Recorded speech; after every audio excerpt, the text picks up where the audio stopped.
You're listening to the We Are Libertarians Podcast Network.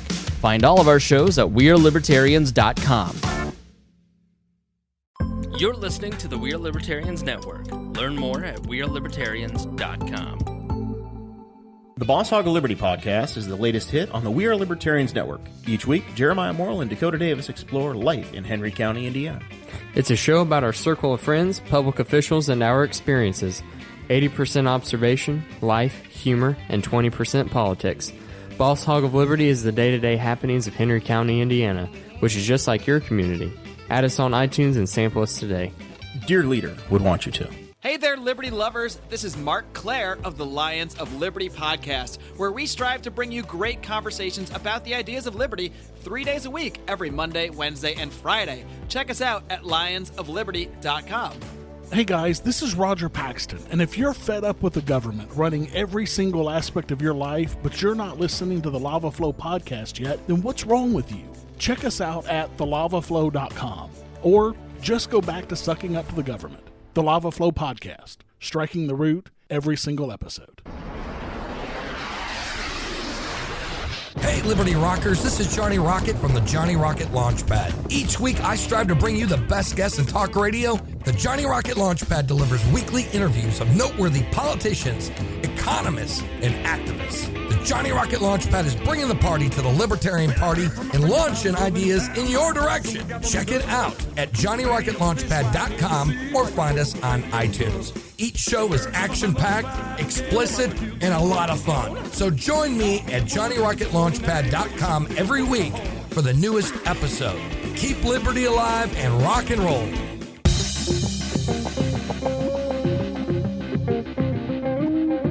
Welcome to We Are Libertarians. I am your host, Chris Spangle. We bring you all of the irreverence modern politics deserves while putting people before political parties.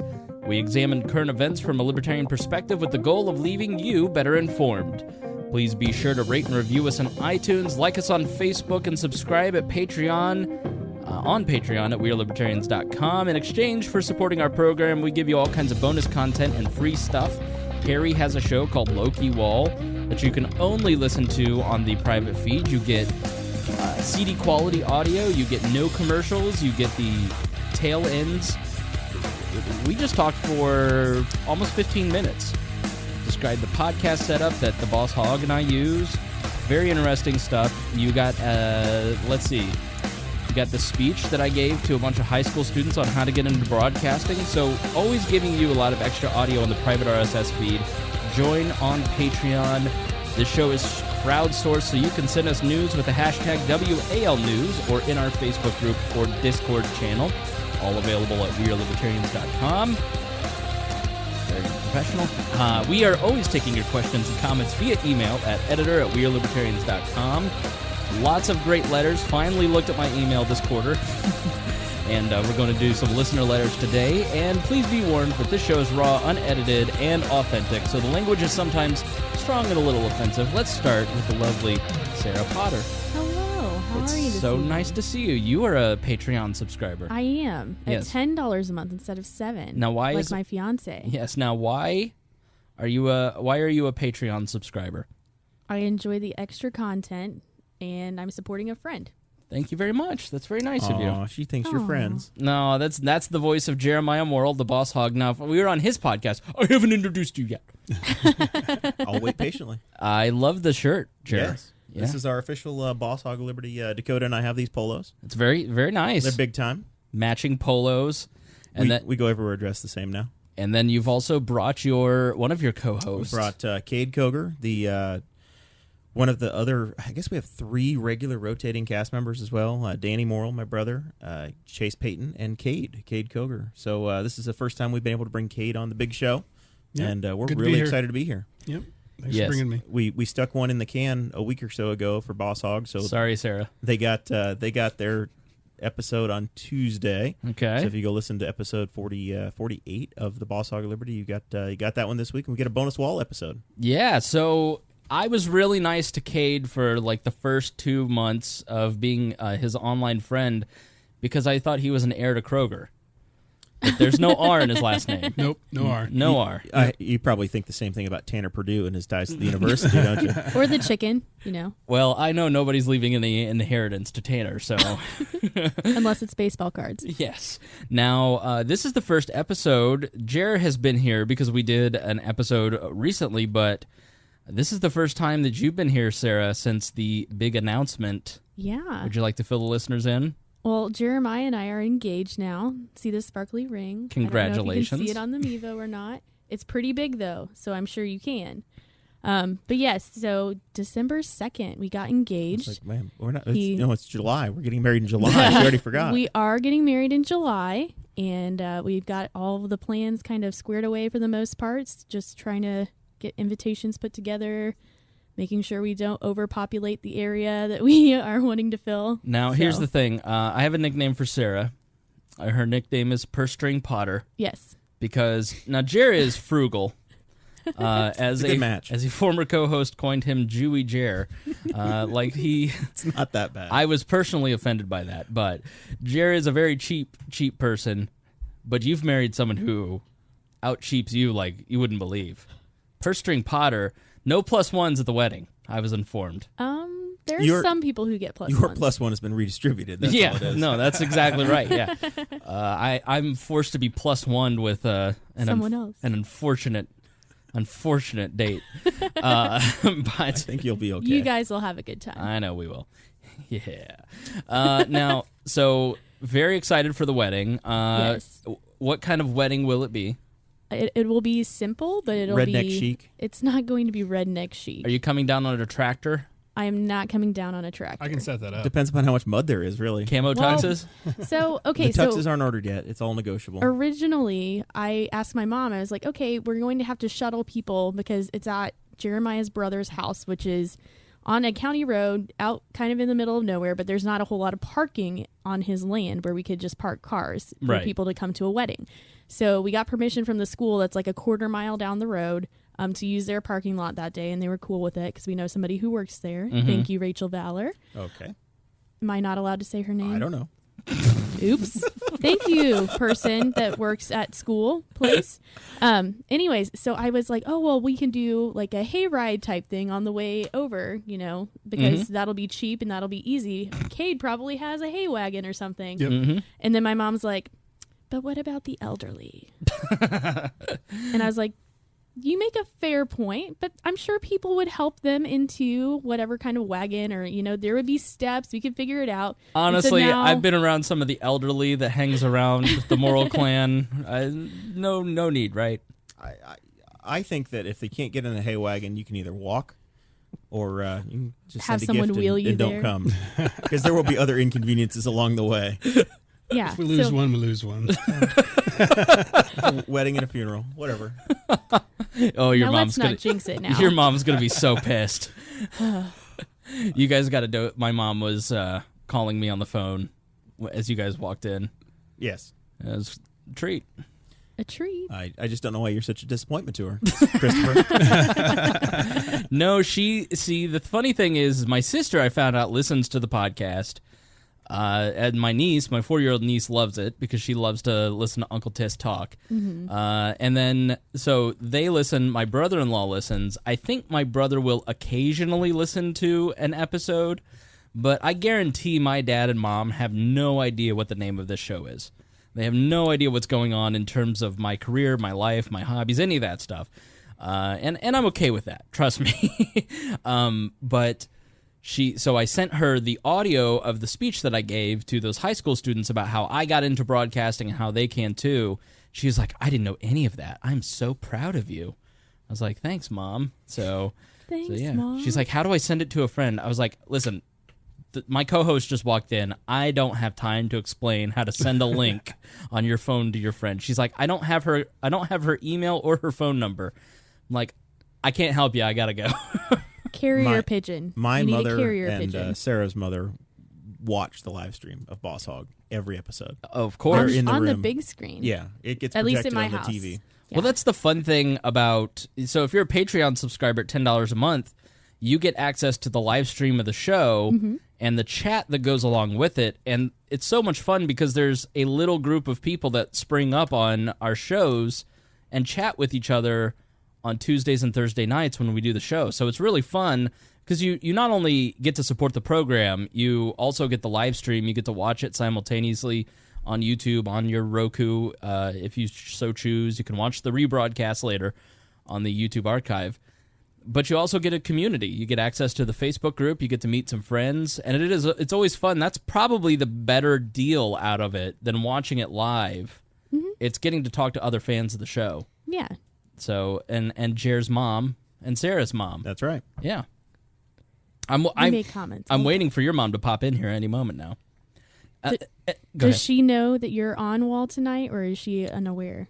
She's unaware, but I did. Oh. I did share the secret link into the private Boss Hog of Liberty group. Cool. So our super fans know. However, I, being a rookie and not knowing how this YouTube thing works, I can't figure out how to see the comments. So I can see the video stream, but I can't actually see the comments. Oh. I don't know what I'm doing. Here, let me see this. I have literally no idea. Please be my IT guy. I would think you would. I feel like I'm talking to my mom right now. Yeah. Please, Christopher, fix it for me. It wants me to sign in because it opened through the web browser because it was a link. Well, I don't. So it I didn't don't have- have any. I you can't don't- do this for you Yeah, now. you can't see. I'm Yeah. trying to host a show here. Right. I didn't ask for help. You just tried. The fun and interesting thing about this week's show is that we're celebrating daylight saving time. Yeah, there's no Boo. plural there, Hoosier. Whatever. And we don't have the studio curtains up. We don't have the lights. We have one light on, so Sarah doesn't get washed out. But you actually get to see my kitchen in the background, the window that's behind me, and the natural light. I've got a beautiful look at the Canadian geese and the people that are fishing your retention pond. Isn't this nice? It is very nice. That's why it's open. It's not just a celebration of DST, which I love. And you people who bitch about it, I don't care, because I walked out of work at 8 p.m. last night and it was daylight. I loved it. And so I have this beautiful, and like in a month, this is going to be all blossomed. It's going to smell perfect. It's great. I love this apartment. It's very nice. So we're enjoying the views, and you should check that out and see what the studio looks like. And when it's not a quote-unquote studio, we fool people on the YouTube channel by thinking that this is not my kitchen table that I grew up on and the kitchen behind us. So we're going to do several things tonight. Let's get started. We are going to read some listener letters. I finally got a chance to sit down and go through my email box. I read every letter that comes in, every message that comes in. If you send me a message, if you send me a tweet, if you send me an email, I read it as soon as you send it. I just can't always respond at that moment or within 3 months, apparently, because I was like, oh, this is from December. I feel bad. Quarterly. No big deal. Right. Well, so I was telling, like, at the day job gets about 1,000 messages a day. Like emails, messages, tweets, text messages. It's insane. So I spend all day in the email box and talking to people, and so by the time I get home, I'm just pooped. And so I got to the email and processed it all, and we got some great listener letters that we're going to go through. We're only going to get about halfway through tonight, but some relevant ones. Let's start with this one before we talk about the student walkouts.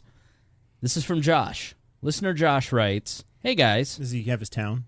Do this bit where we talk about what town they're in if we've never been there. No. My favorite Craig Ferguson bit ever. But before I do this, I'm the king of this. I start something and go, you know what? I almost forgot this.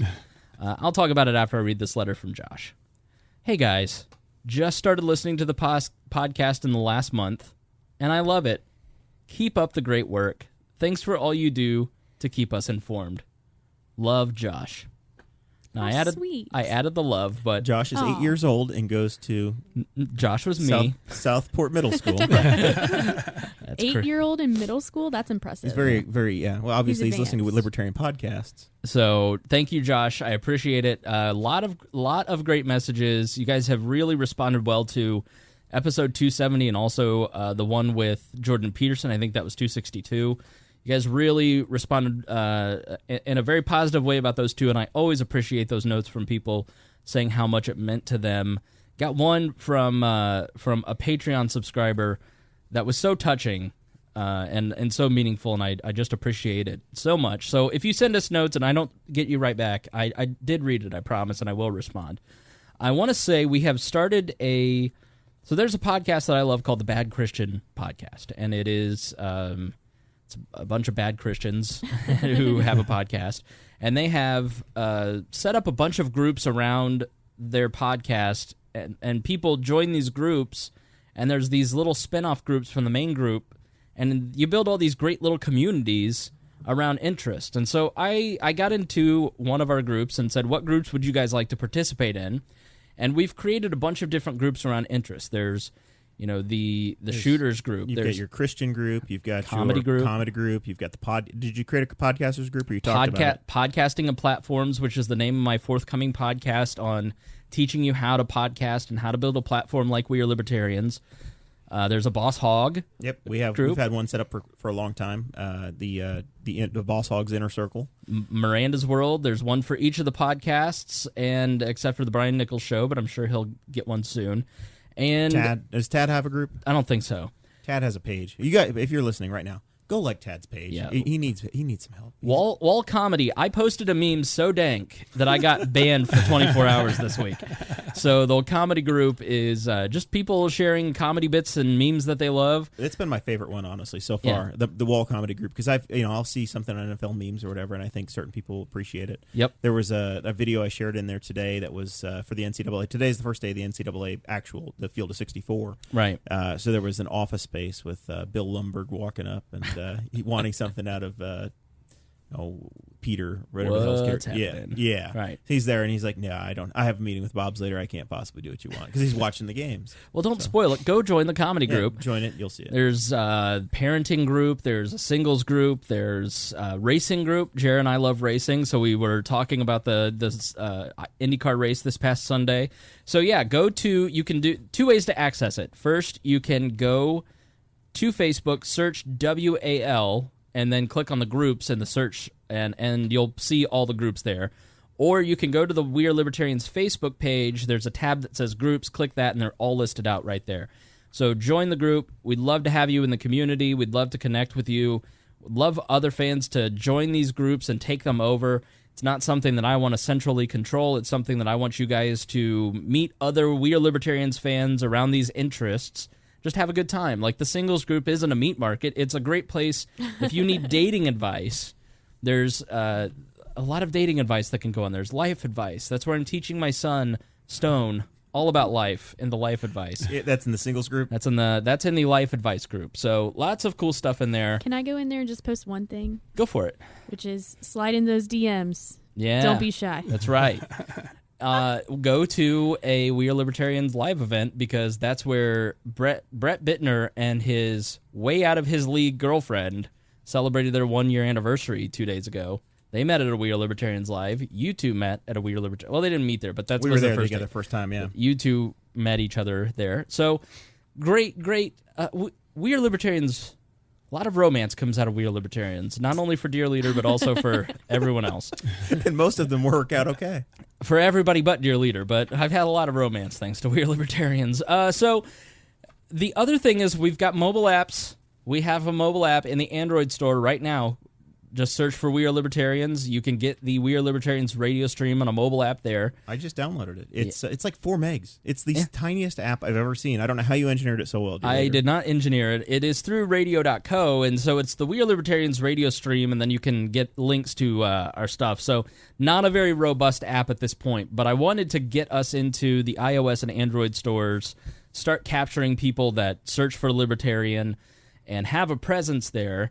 And I'm also going to start streaming the shows via audio live to the radio stream, which you can get in TuneIn. You can get in Apple. If you go to the iTunes platform, go to radio, go to talk. You can find the We Are Libertarians radio stream in there.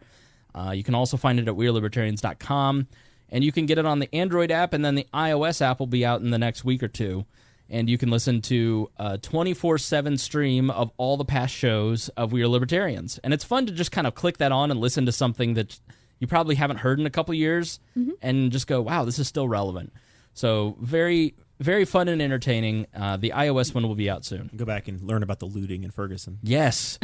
So, and we're going to do live shows. So some of the stuff that I want to do with that podcasting show, I'm going to do live call-ins. We're going to start doing live call-ins on We Are Libertarians occasionally. We can go crazy and link the two studios together. Yeah. We can do a live show from Boss Hog and from here. Yeah, and so you can use it, do call-ins on the Boss Hog of Liberty show, and people can listen on the app. So that's awesome. That's what the Patreon subscriptions do. I was able to pay the $125 developer fees to Apple and to Android because you guys donated $125 to your Patreon subscriptions.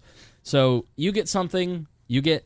When you give us money through your Patreon subscriptions, I give you more stuff. I'm generous. As the Boss Hog of Liberty, I have no problem at all submitting a request into Dear Leader and seeing what comes back out of it. Hey, I need one of these. Oh, he's so You got all this Patreon money. He's so irritating. What do you not need Patreon anymore? Money. I was like, no. I have backups. You buy your own. Right. I have no problem with your seconds. I don't ever care, but I did get a little annoyed the other day because he's like, I need you to figure out how to set up Skype calls on our board. So I did it. I said, here's how you do it. A mix and minus. Here's a post from Ray Ortega of Podcasters Roundtable. You gave me the Jesse Riddle. You gave me hey, go watch this video. Literally which is perfect. The most detailed video, detailed post, everything you're ever going to need on setting up a Skype with a board that doesn't have a USB connection. And he goes, what equipment do I need? Open the goddamn post. I am successful at this because no one was holding my hand. So I just was like, I could respond with sarcasm. I'm just going to say, just go read the post. So that's fine. It worked. I got the list of what I needed. I knew I needed the Shure device. I just didn't know if I needed cables or not. Yes. So I was trying to get a build list so I could tell my co-host, here's the target we've got. We need to raise $150 or whatever it's going to be. Yep. All right. So another letter. This is from Al. Hi, Al. Now, Al has a Polish last name, and Al and I are Twitter buddies, and we talk on Twitter all the time. And I said, I don't know how to pronounce your name because I'm terrible at pronouncing names. If you listen to the Patreon shout-outs, I'm awful at it. Like Al Thompson? Oh, this is Thompson. Okay. So Al came along, and it was Mroczkiewicz. I was like, Al. Moreskovich. Al, what are you doing to me, bro? So he wrote in, and he said, Mr. Spangle, good luck in the swamp. I didn't have good luck in the swamp. Barely got to the swamp. Barely got out, too. Glad you made it through the storm unscathed. Thank you, Al. Just finished episode 270. Good show, and I'm responding to your request in pronouncing my name. Okay, this can be difficult for many. While us up here, 4th or 5th generation Americans, use a halfway Anglicization. Am I saying that right, teacher? Sure. Okay. It's not how they say it in the old country, in Poland. My family says Moraskowicz. That is not authentic. The CZ in Polish is a CH as in chew. The W is always the V. The O is a hard vowel here. The IE is a cross between a hard A and a yeah sound. So, and according to my 5th cousin from Warsaw, it should be said Morakiewicz. Okay, I think I did that right. Next, Mr. Price. Mr. Harry Price mentioned Pierogi Fest. It is a magical experience that takes place in the Whiting area. Annually, please get the Indiana town's name right, dear leader. I got Warsaw. Oh, he didn't mean that Warsaw, Indiana. Annually on the last weekend of July. If you gentlemen would be willing to travel north, I would guarantee that you would have a memorable time. I will actually be, if you go up there, dear leader, myself and Sarah will be in north. I will be at Dune State Park up by Whiting. Maybe we take a field trip with north. the 4-H junior leaders, but we might sneak away. You never know. All right, so Al Moraskowicz, thank you so much. I'm really happy to have you as a $10 a month subscriber to the Patreon. So let's talk about the walkouts.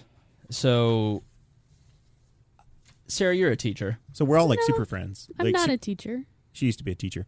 We're all like super Former. friends. We have things we bring to the table. Right. Cade is the arms dealer, and the arms knower. He knows guns. He also knows farming, which will come in handy with one of the questions later. Sarah knows schools. Yep. And I just know how to talk. Yeah, I you know have no how real skills. You know how to speak. I have no skills. Right. Bad news for you, Sarah. So there was a The New York Times article characterized it as a movement led by students, which couldn't be further from the truth. There was a movement led this week by the leaders of the Women's March. They were really the ones that got it kicked off there. And then groups like Everytown, which is Michael Bloomberg's anti-gun group, and several other progressive groups organized these walkouts and used their muscle, their organizing, to get 2,000 schools to participate in a walkout where students in support of gun control walk out of school. Now, several conservative students tried to do the same thing in support of gun rights and were denied across the nation. And I think it has caused a lot of angst amongst a lot of young conservatives and libertarians and gun rights activists because they feel surrounded. And I don't necessarily think that's the true at all.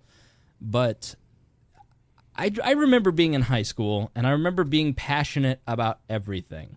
Everything was a big deal. Yes. And everything happens to you for the first time, so everything's a big deal.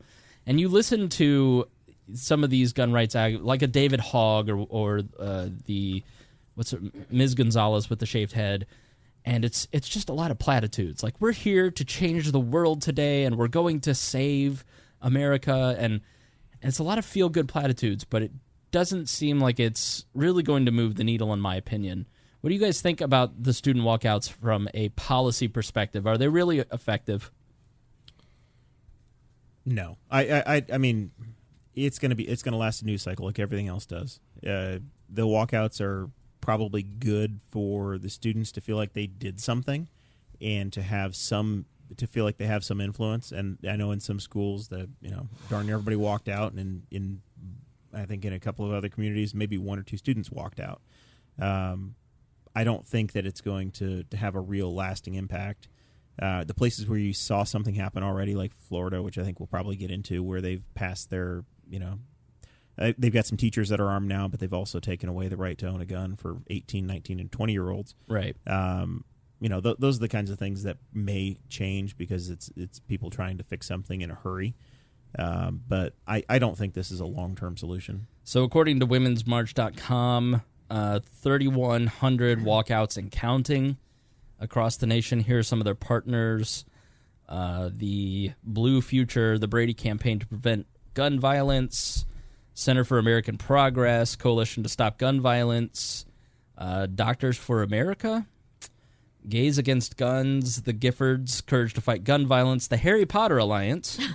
Sarah's responsible for that one. Planned Parenthood, Peace Over Violence, Organizing for Action, which was Obama's group, Newtown Action Alliance, New Voters, let's see, Progress South Carolina, Progressive Change Committee.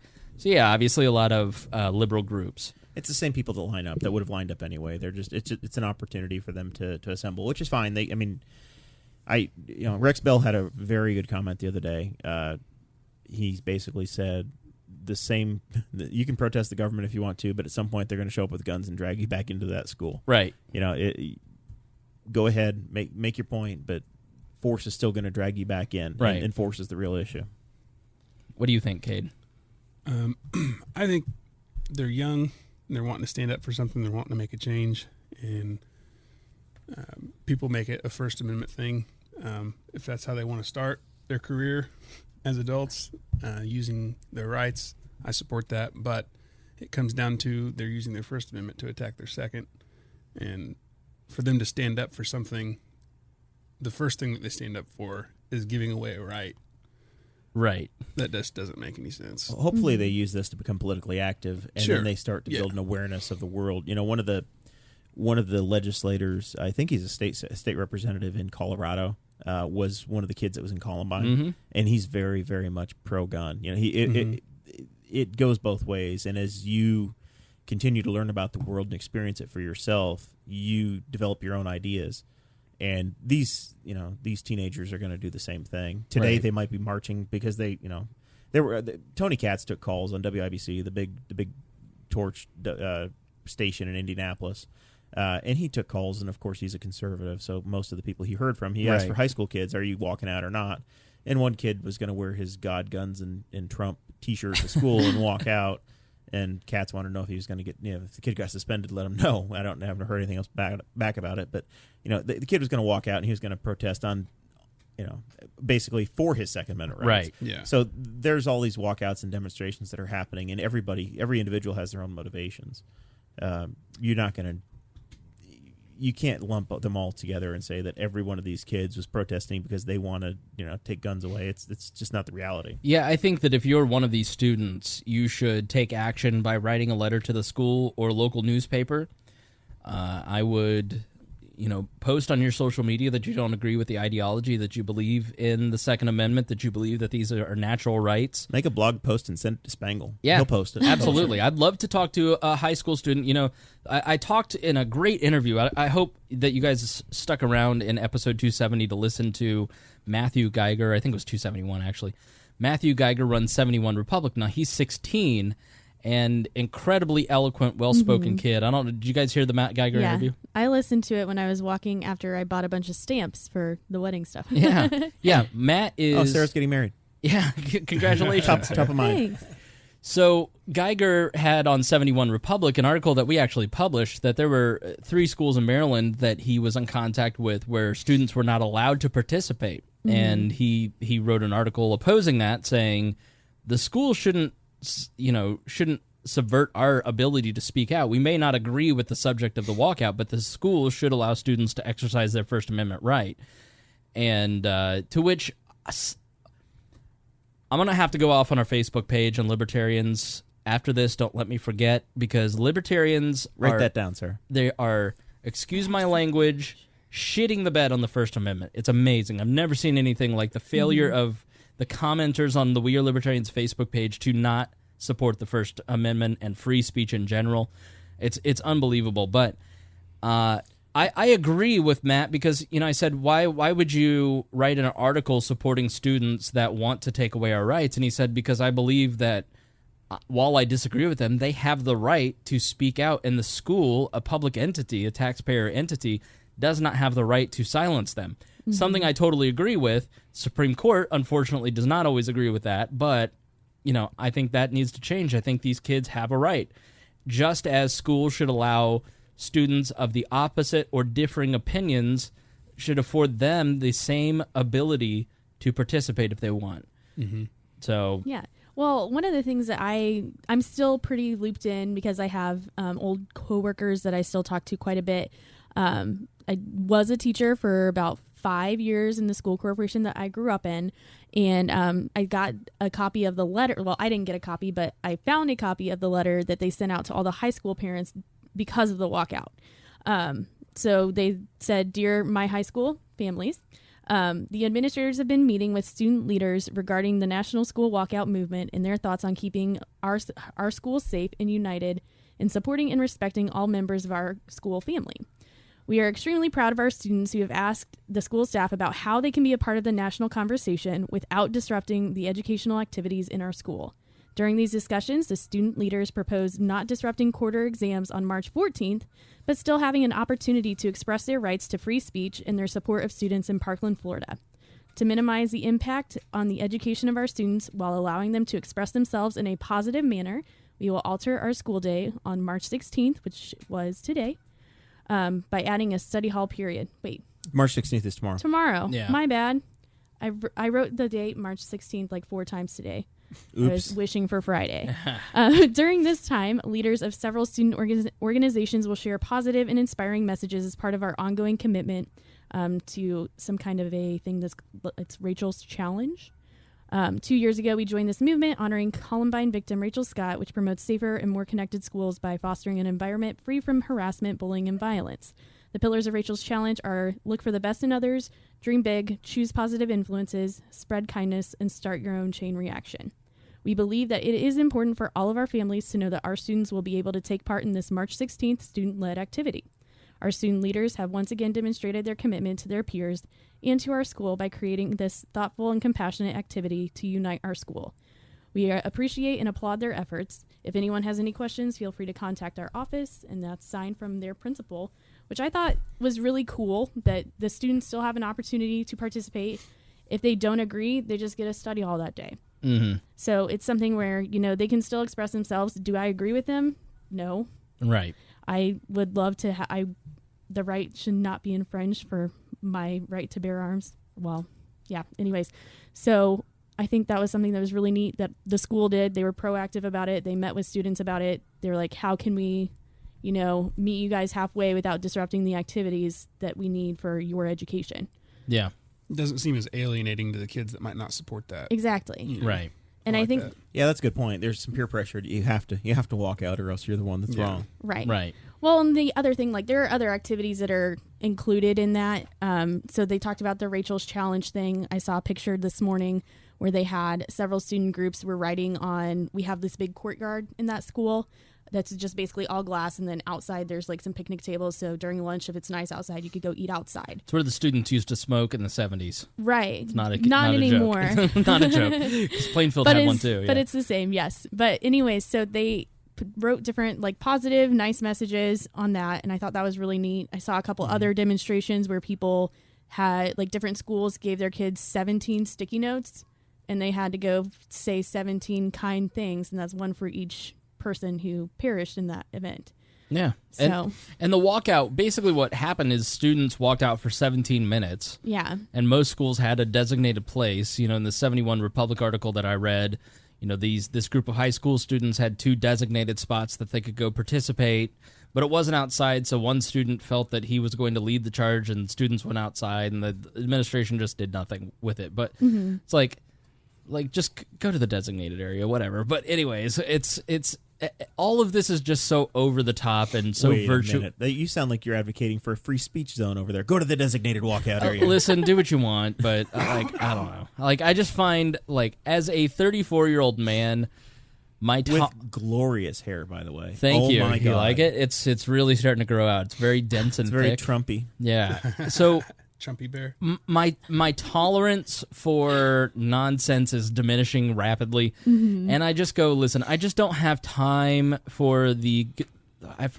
forget her, Eliana Gonzalez, the op-ed that she wrote in the New York Times, where it's just we're going to change the world, and your generation's you failed, and we're going to save the world, and this is never going to happen again, and anybody who disagrees with us is a bad person.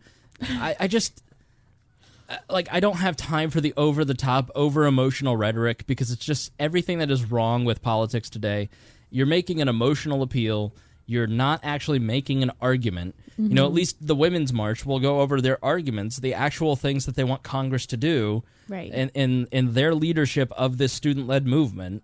They're at least outlining policy principles. Just saying that you failed and you're all bad people if you don't agree with us, so get with what the students believe is just not very compelling to me. An emotional appeal, and it's propaganda for your side, and I'm sorry, we're now at a point where we don't want to argue with kids that were in a tragedy, but you're just going to have to, because if you're going to put yourself out there and make yourself this, you're going to make yourself a target, and you're saying things that are stupid, and you need to be corrected. The part of this that's so frustrating is that the FBI knew. There were so many warning signs that this. Rahm Emanuel said, "You never want to let a crisis opportunity go to waste." Right. And that's unfortunately what's happening here. Is it's another time to restart the conversation for gun control, and that's where we're at. Where in this case, gun control wasn't going to solve the problem; it never would. But particularly in this case, the warning signs are there. The FBI was notified, and they didn't follow through. Yeah, I was talking to someone, and they were, there was a troubled student who got in trouble and then was sent out to the hallway, and then the teachers were just going, yeah, well, he kind of deserved what he got from that bully, because, he's just a pain in the ass. And it's that right there is the beginnings of a school shooter. That right there is the problem. Go talk to somebody to help this child who is troubled. But sometimes there's not any resource. Right. That was something that I know I struggled with as a teacher was, if somebody was showing some kind of sign and you can't get a hold of the parents, or the parents don't care, or even some of the parents cared, but they're I don't know what to do. I don't know where to go. The resources just weren't there. And so that's something that I think a lot of teachers struggle with, and they're well, somebody will catch it next year. Right. When these things and happen, they do what they can when they can, but somebody will catch it further down the line. And when these things happen, these groups, Everytown, everybody else for the gun control, they immediately flock to this. Right. Because they want to use it, like you said. They don't want to let any crisis go without capitalizing on it. And I think, what could happen if that didn't happen? What if it actually was an organic movement? What if these kids decided, hey, we want our schools to be secure and safe? I do think that out of this was sort of an organic movement. I do think like the David Hoggs of the world, they're not crisis actors. Were they coached? Were speeches written for them? Yeah, I do think that. Yeah. I do think that they were very well polished. Doesn't mean they were crisis actors. I think there were people. David Hogg is the Chris Spangle of his school, though. Exactly. He was well prepared. He was led the journalism department or whatever. He's a student. He's a student vlogger. He had a video that went viral last year. Everybody said, "Well, this kid's in the right place at the right time all the time." Mm-hmm. Well, no, he had an HD camera and he videotaped an incident with a beach lifeguard and his buddy, and he was, he basically had a video go viral and then got interviewed on the news.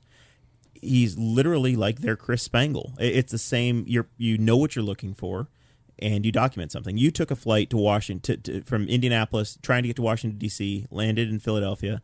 You knew you saw something that was interesting. You were in a very rough flight landing that was visually appealing. Mm-hmm. You stuck it on your Instagram, and the next thing you know, it's on ABC News. That doesn't just happen because you're whomever. You know what you're doing to get noticed. Right. And that's who David Hogg is. And there's absolutely, or David Hogg, whatever his name is. I helped found the new media department at Plainfield High School. I wrote out the plan in 10th grade for the video journalism announcements because they just put TVs in every room in 2000. Did you guys get Channel 1? Well, no. Me and my friends started the announcements and started doing funny videos around the announcements, and they developed a class around it. And I wrote out this whole plan for the librarian, and then she took it and implemented it, and then won a state award for ingenuity. I was like, yeah, I never got a cut of that, Miss Clark. But, yeah, there's a lot of money in that. Yeah, but exactly right. Had something happened. So in my high school, the senior prank was jumping into the pool, and a bunch of students went and jumped into the pool. Us, being in the new media department, captured it all on video because we knew about it, so we got it on video. Then they suspended with 7-day suspensions, way overkill. We had a lifeguard, for God's sake, for our senior prank, but we contacted the local news and got footage and leaked the footage. Right. And then they conducted a search of our computers. But that's exactly right. It's an example of a student who's there who is cognizant enough of how to get media attention. I'm proud of him. You might disagree with him, but I'm thrilled he's there, and I'm glad he's.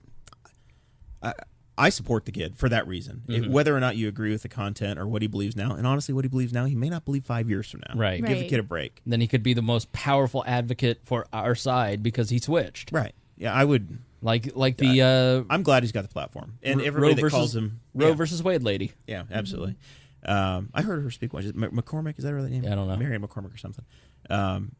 Anyway, yeah, I'm very happy for the kid, and anybody that calls him a crisis actor or whatever that is, that's just, you make yourself sound ridiculously uncredible on the internet when you do that. Well, nowadays I feel like kids are more content creators in general because they always have a phone in their hand. They have a way to do that.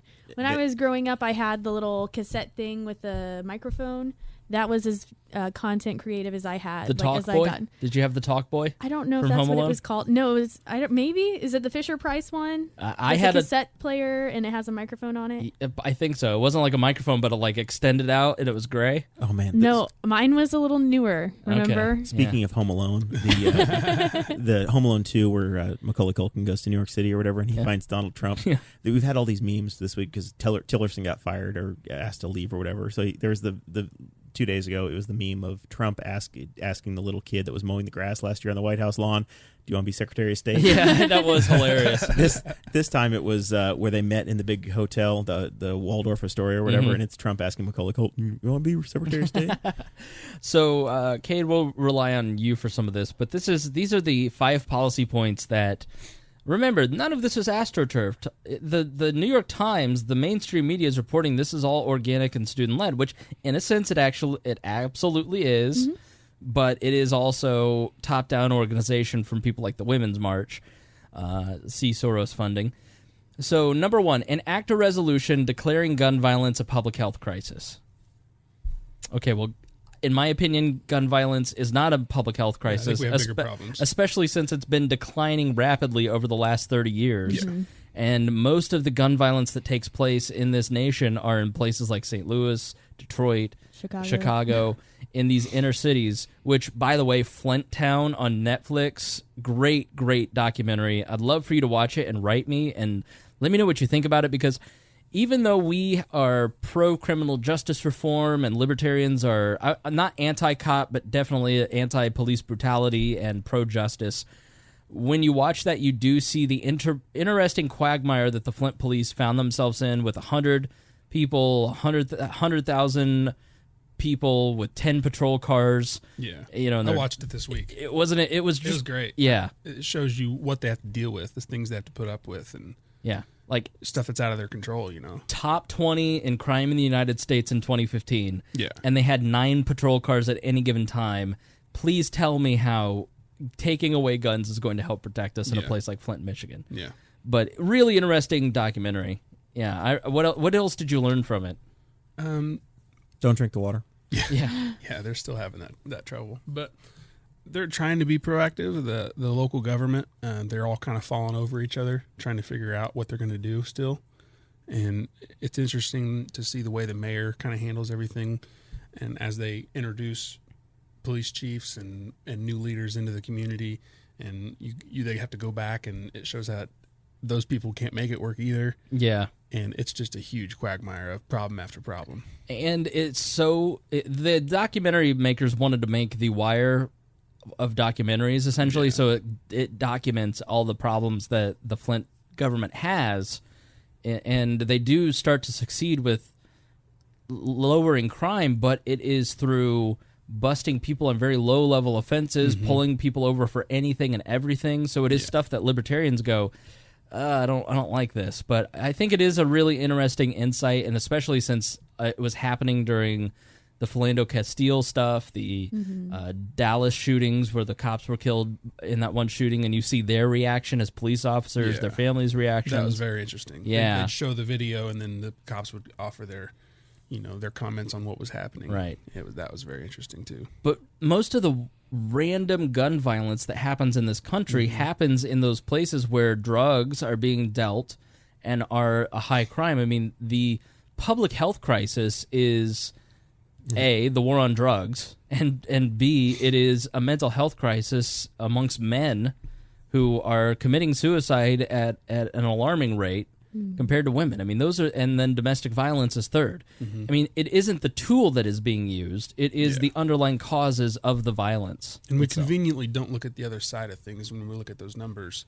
In the CDC study that people like to bring up, in the same study, it shows that from 500,000 to 3 million people a year can be saved by guns.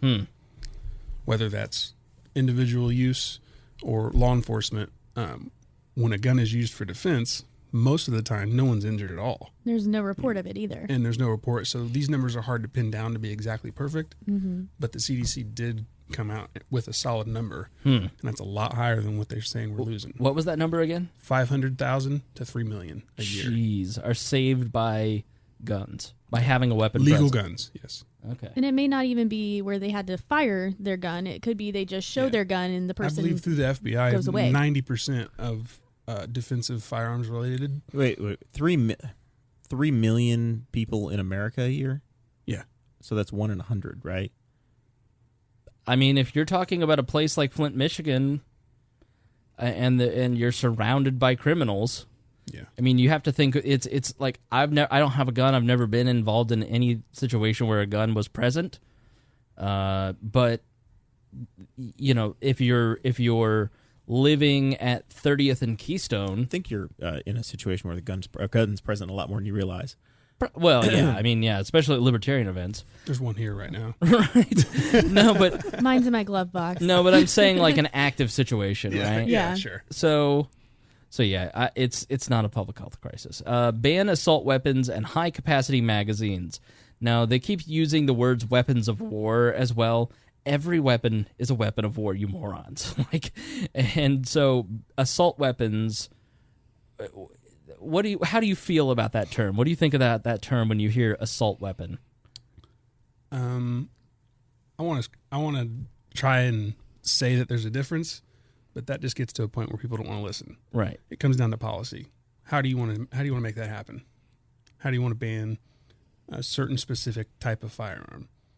What other types of firearms are similar to that firearm that you're also going to want to ban? Mm-hmm. How many different firearms altogether do you want to ban? Right. You know, we heard the town hall after the Parkland shooting, and it was floated to the crowd that they wanted to just take all the guns, and the whole place erupted. Absolutely. And that's what it comes down to. They just want to take all of them. It's a word choice. They're gun confiscation nuts. Yeah. I mean, they're the best way to combat this, though, for me, I have my own personal range at my house. Right. So when I run across people that say these things, I say, hey, look, I'm a gun owner. I'm a reasonable person.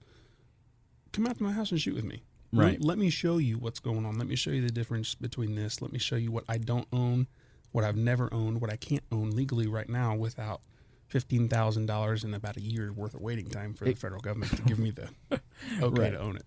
Yeah. But it's really hard. And a high capacity magazine means what?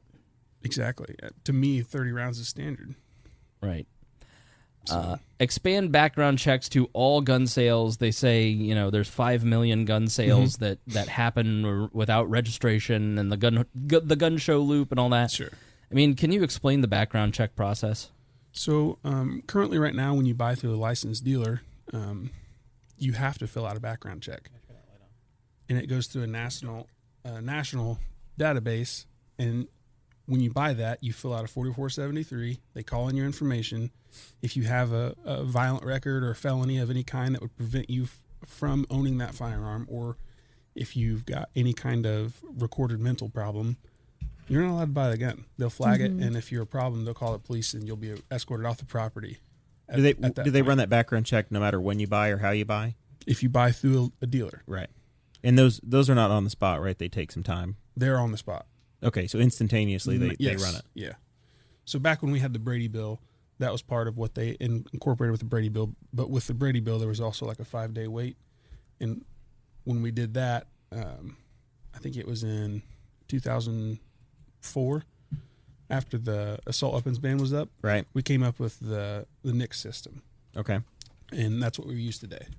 And now it's instantaneous. Yeah, now it's instant. So, and back to the private sales, which people like to call a gun show loophole.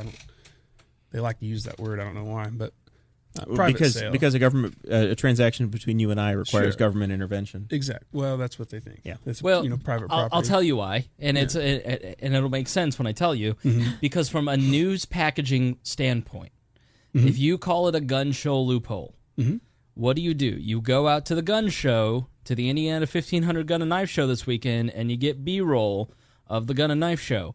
And the first time I walked into one, having never been around a gun in my life, I was like, terrified. Holy shit. Because it was nothing but guns Firepower, on tables and tables of guns, and it's really intimidating to the person that doesn't know what they're what they're doing or talking about, or understand the ignorant. So if you call it a gun show loophole, then it frees up the news stations to go out and film a gun show. That's why. Yep. It's propaganda. Yeah. That's just like assault weapons or high-capacity magazines or call it a public health crisis or, we need to expand background checks. Yes. The background checks that we have failed in this situation. The background check system failed in the Texas shooting. The Air Force didn't turn in the logs to the registry. The background check system failed in the South Carolina church shooting. The FBI admits fault in that. The FBI admits fault in this shooting in Florida. Like, the background check system that we have now isn't working. So why are you guys arguing for solutions that don't work? Yeah. Like, doing more of what you're saying is insanity. It's not working. Yeah. And to insinuate that we don't care about the deaths of students is outrageous to me. The notion that, well, if you are not agreeing with us, then you are just okay with children being killed. In fact, you're probably morally complicit. That only furthers the divide, and it doesn't actually get any solutions passed. Like number 4. I think most of us agree with number 4, and I'm interested to hear what you guys think, but pass the federal gun violence restraining order law. And essentially Trump referenced this in a stupid way. He completely perverted the way that the law is outlined, saying take the guns and then due process second. It's not how it works. Due process takes place throughout every step of the federal gun violence restraining order law, where if immediate friends and family or local law enforcement come into a situation, or if the family calls the local police department, they can go to a local judge, intervene, take a look at the situation, and have guns taken away temporarily from that person. Which Indiana, our state, already does that. Do we? Yeah. Okay. I did not know that. Yeah. There was a police officer that was killed within the last decade, and Indiana basically put that policy in place at the state level. So is it, as we've talked about in past episodes, is it a situation where there could be abuse? Absolutely, but that's why you make it temporary. That was the cat jumping on the table, hitting the microphone. She's been out of control lately. I don't know if she's off her ADD meds or what, but so... Is this the one that escaped last time I was here? Or was that the other No, one? that was poor Muffins. Is she back to normal? Is she okay? She is. She's fully fine. Yeah. So it was touch and go there for a minute. It was pretty scary. So yeah, the gun violence restraining order, basically the red flag law, I think is what some people call it as well, is something that conservatives, most libertarians, most conservatives, and probably all liberals and independents would go, yeah, that makes sense. Mm-hmm. That seems like good policy. Yeah. What do you think about it? As long as it was objective and it accomplished what it needed to accomplish, and then there was a fast lane to get your guns back. To get your guns back. If it's appropriate. It's appropriate. Right. But you look at this particular situation in Parkland, I think everybody would have gone, yeah, we need to take this kid's guns. Sure. Like, Sure. He does not need to have a gun. Yes. Well, having the cops called to your house 30 times or 23 times or however many he it called was. himself at some point. Right. And I then need help. Yeah, and the cry for help that he sent out, I feel like that's more than appropriate to come and take whatever he has, at least temporarily. You see how ineffective government is when it comes to that, and then everybody's solution is to just add more to it, give them more authority and more ability, and they can't. They failed in this case. Giving them more power doesn't solve the problem. Never does. Hey, come here. Mittens. Mittens. Stop it. All right. She's chill now. Okay. I was talking to this super important business client that I was trying to pitch, and I was showing him my home studio. It was within a podcasting situation where I was like trying to pitch my podcasting services. Pull up a video. Mittens jumps up right within the first 30 seconds of me showing him. He's like, "Oh, there's a cat." I was like, "I don't have my own studio. It's a home studio for now." Yeah. So number 5, pass an act to demilitarize law enforcement. Okay. Now listen, I love Radley Balco's work. We have featured a speech by Radley Balco. It's in the feed, called "The Rise of the Warrior Cop." He's absolutely right that weapons of war have no place within a police department. But as a matter of argument, it doesn't seem like a really smart solution to say from the left's perspective. Even though I agree with this particular point, I'm going, why would you put that one in there? Because that's not at the top of my list of priorities. It just opens it up to someone like Ben Shapiro did, saying, well, okay, so you want to take the guns away from me and you want to take the guns away from the cops. You're just being irrational, which is not what they're saying. You know, I really like Ben Shapiro, but he has on a few issues he loves to just completely go off the rails. Like, do not listen to him on foreign policy. He doesn't know what he's talking about. But gun rights, very smart, very intelligent, makes a lot of good points. But demilitarizing law enforcement, not one of those issues to listen to him on. He's just ill-informed. But it seems like a complete... It misses the mark in this particular context. Are they trying to curb police violence, police brutality? With that? Yes. Okay. See, I think the problem with that one is it's not the militarized police that are causing that issue. Right. Mm-hmm. In my opinion, it's the police that probably shouldn't be patrol cops. Yeah. Not everybody should be a cop. Right. It's not. It's not what they're carrying isn't the problem. It's a hearts and minds issue again. It's not the weapon you gave them. Yeah, it's a software issue. It's the way that they're trained. It's the way that we have training for our police today. I'm friends with a lot of cops, and there's not one of them that would say they wouldn't want more training. Right. Well, I think if you in that Flint documentary, you're looking at 100 police officers for a major crime city. Yeah. And they're going, we really want to get out of our cars and talk to people. We really want to do community policing where we walk around and get to know the people in the neighborhood and build relationships, because the community wants that. We want that. We want to have those discussions to find out where the problems are, but we don't have time to do that because we're going from call to call to call to call. We're going to have that discussion a day behind it on sometimes. Boss Hog in a couple of weeks with Commissioner Butch Baker. He was the Henry County Sheriff. Before that, he was a beat cop in Newcastle, Indiana.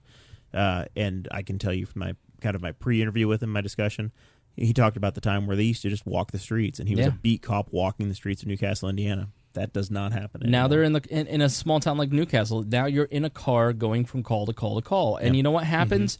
You lose a personal touch. Yeah, you lose that personal touch. And in that Flint documentary, they're going, I would love to stay and talk to you, but we have hours of calls still, and paperwork. And paperwork on top of that. Yeah.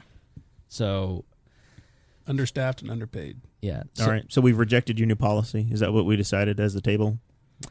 I'm okay with the students walking out. I encourage anyone. No, the 5-point plan. Oh yeah, you're out. We crapped all over that. Get out. Beat it. Couldn't pass Congress. Couldn't pass Spangle's desk, let alone Congress. No, the gun restraining order. I'm all ears on that. Like, let's figure that out.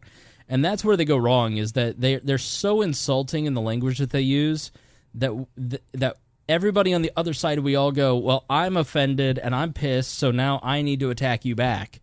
As opposed to just, why don't you take a step back and back off and stop the manipulation, and let's work on this together. Let's figure this out. Like, I feel like that's where they're missing an opportunity, and the amount of times that they continue to do this, they just further the chances that we're going to have another Trump administration. Some of you listeners may like that. How many Trump administrations are you signing up for? Well, yeah. I don't know, man. Trump versus Hillary. But I don't know. He's exhausting. But but you further the identity politics divide. So I'm all for the students participating. I think it's good for students to get active and engaged and start learning about politics, because they may get involved in politics because of their feelings, but then they may start doing research and rationality may click in, and they may go like one researcher at, where was it? I think it was, she worked for one of the major polling firms. No, she worked for 538, I think it was.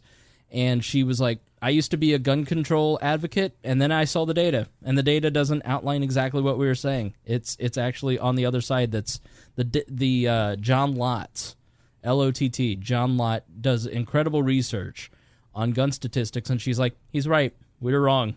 And so I encourage everybody to get involved in politics. And I love that our numbers have tripled, quadrupled since Election Day, because that means more people are trying to figure out what the hell's going on, and that's good. So last thoughts on the gun walkouts before we move on to the next letter. Glad they're expressing themselves, but it's not going to be remembered, unfortunately. Right. This isn't a pivot. This isn't 1968. Yeah. Yeah. I'm stretching it by doing this topic tonight because it was 2 days ago. That's how fast the news cycle is moving now. It's sad, yeah. I think the last two people that, me as a gun owner right now, the last two people I want speaking on my rights are President Trump and the NRA. Really? Why the NRA? Honestly, they're doing a lot of stuff that I don't agree with, and a lot of other gun owners don't agree with. The banning of the bump stocks, number one. Are you on the Gun Owners of America? Is that your group? Yeah. There's Gun Owners of America. Yeah, the other. Yeah. The one that we can actually trust, not the big fundraising group. Yep. But I think they're not representing all gun owners fairly. And I think they could be doing a better job, both of them, for sure. But I would push back and say they were the ones in the room with Trump that backed him off of that. I mean, so yeah, they did initially say that they backed it, but then when push came to shove, they were the ones that had the meeting with Trump that changed his mind. There's been a lot of back and forth, for Right. sure. A lot of trading stances, and I think Trump is looking at the NRA as they are all of gun owners, and they're not. Right. And the NRA, they're just trying to give a dog a bone and get people to be quiet and stop coming after him. they're trying to do the same thing they did in Indiana, where they wanted a little immunization, a little inoculation to go away. And they don't have the best track record for defending our rights either. So this is letters night, right? You got letters? Yeah, I got one more from listener Jake here. We got 2 more letters, actually. Now, this doesn't involve anyone that was here. This is Chris and Creighton. We had an argument about McNukes. Can you own nuclear weapons? And Jake wanted to clear something up on that show. It is illegal to own nuclear weapons as a civilian, Jake writes. However, it is not illegal to own nuclear materials in small quantities and low grades as long as it has been used for scientific experiments. What if my scientific experiment is building a nuclear weapon, Jake? As long as it doesn't leave the country and has been told to government officials as to what its intended use is. So as long as you tell them you have your nuke, you can totally have your nuke. Right. And it is stored properly, and afterwards it is properly disposed of. I looked a lot of that up after watching an episode of Outrageous Acts of Science. I'm glad you clarified why you know this, Jake. So thank you for writing, and we appreciate the clarification from that episode. I wonder how many times Jake has vacationed to North Korea on their dime. Wonder how many lists Jake is on. He's in their. He's on their. What was the Oppenheimer Project? He's the North Korean Oppenheimer Project. So here's the thing about Jake's letter. There is 2 types of audience. Okay, the first type of audience. I guess I shouldn't name any libertarian podcast in particular.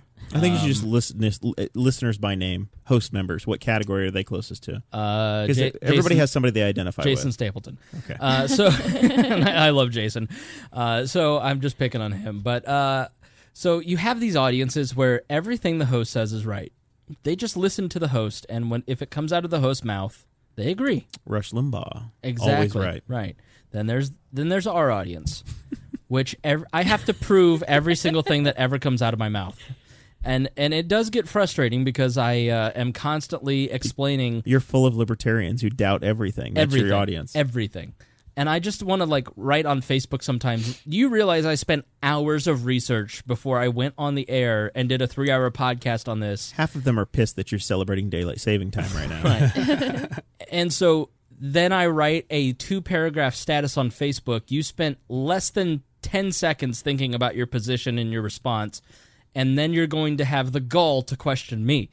And then I have to remember I'm trying to be more humble this year and have a dialogue with that person as opposed to just being mean.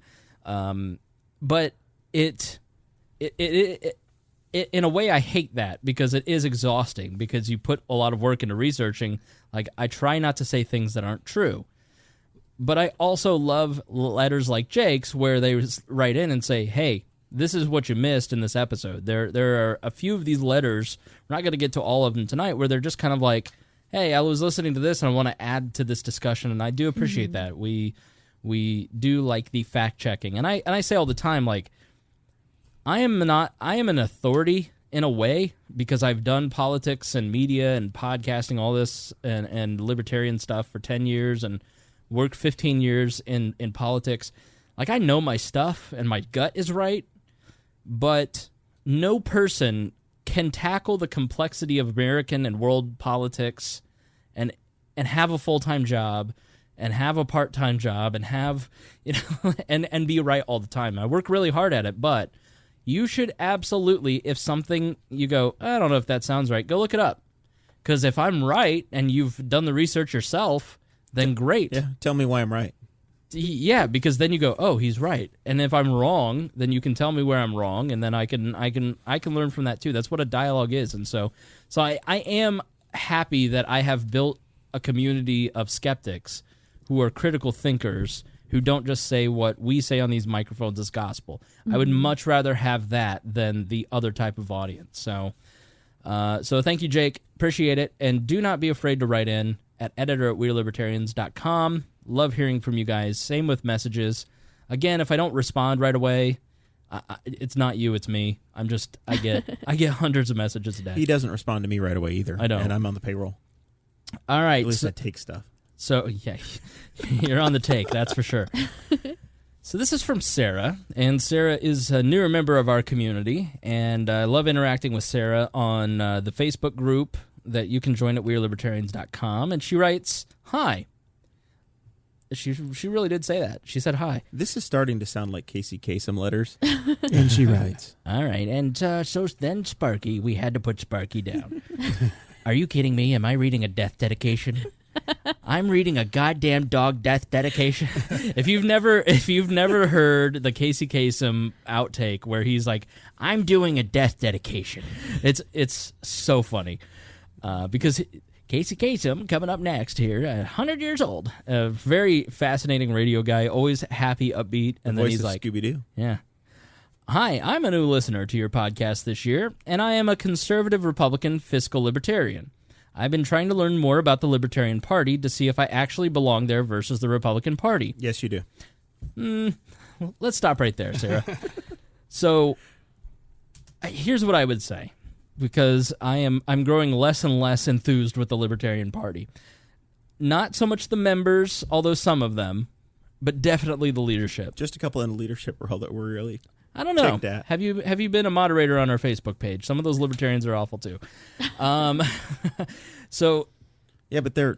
Have you seen the documents that they're actually dues-paying members? No, I haven't. But libertarians. Well, here's what you have to keep in mind: we have turned libertarians into an amorphous block of human beings, where one libertarian says something or does something, and then all libertarians think or do that thing. There's no, for a group of individualists, the complexity of libertarianism goes right out the window.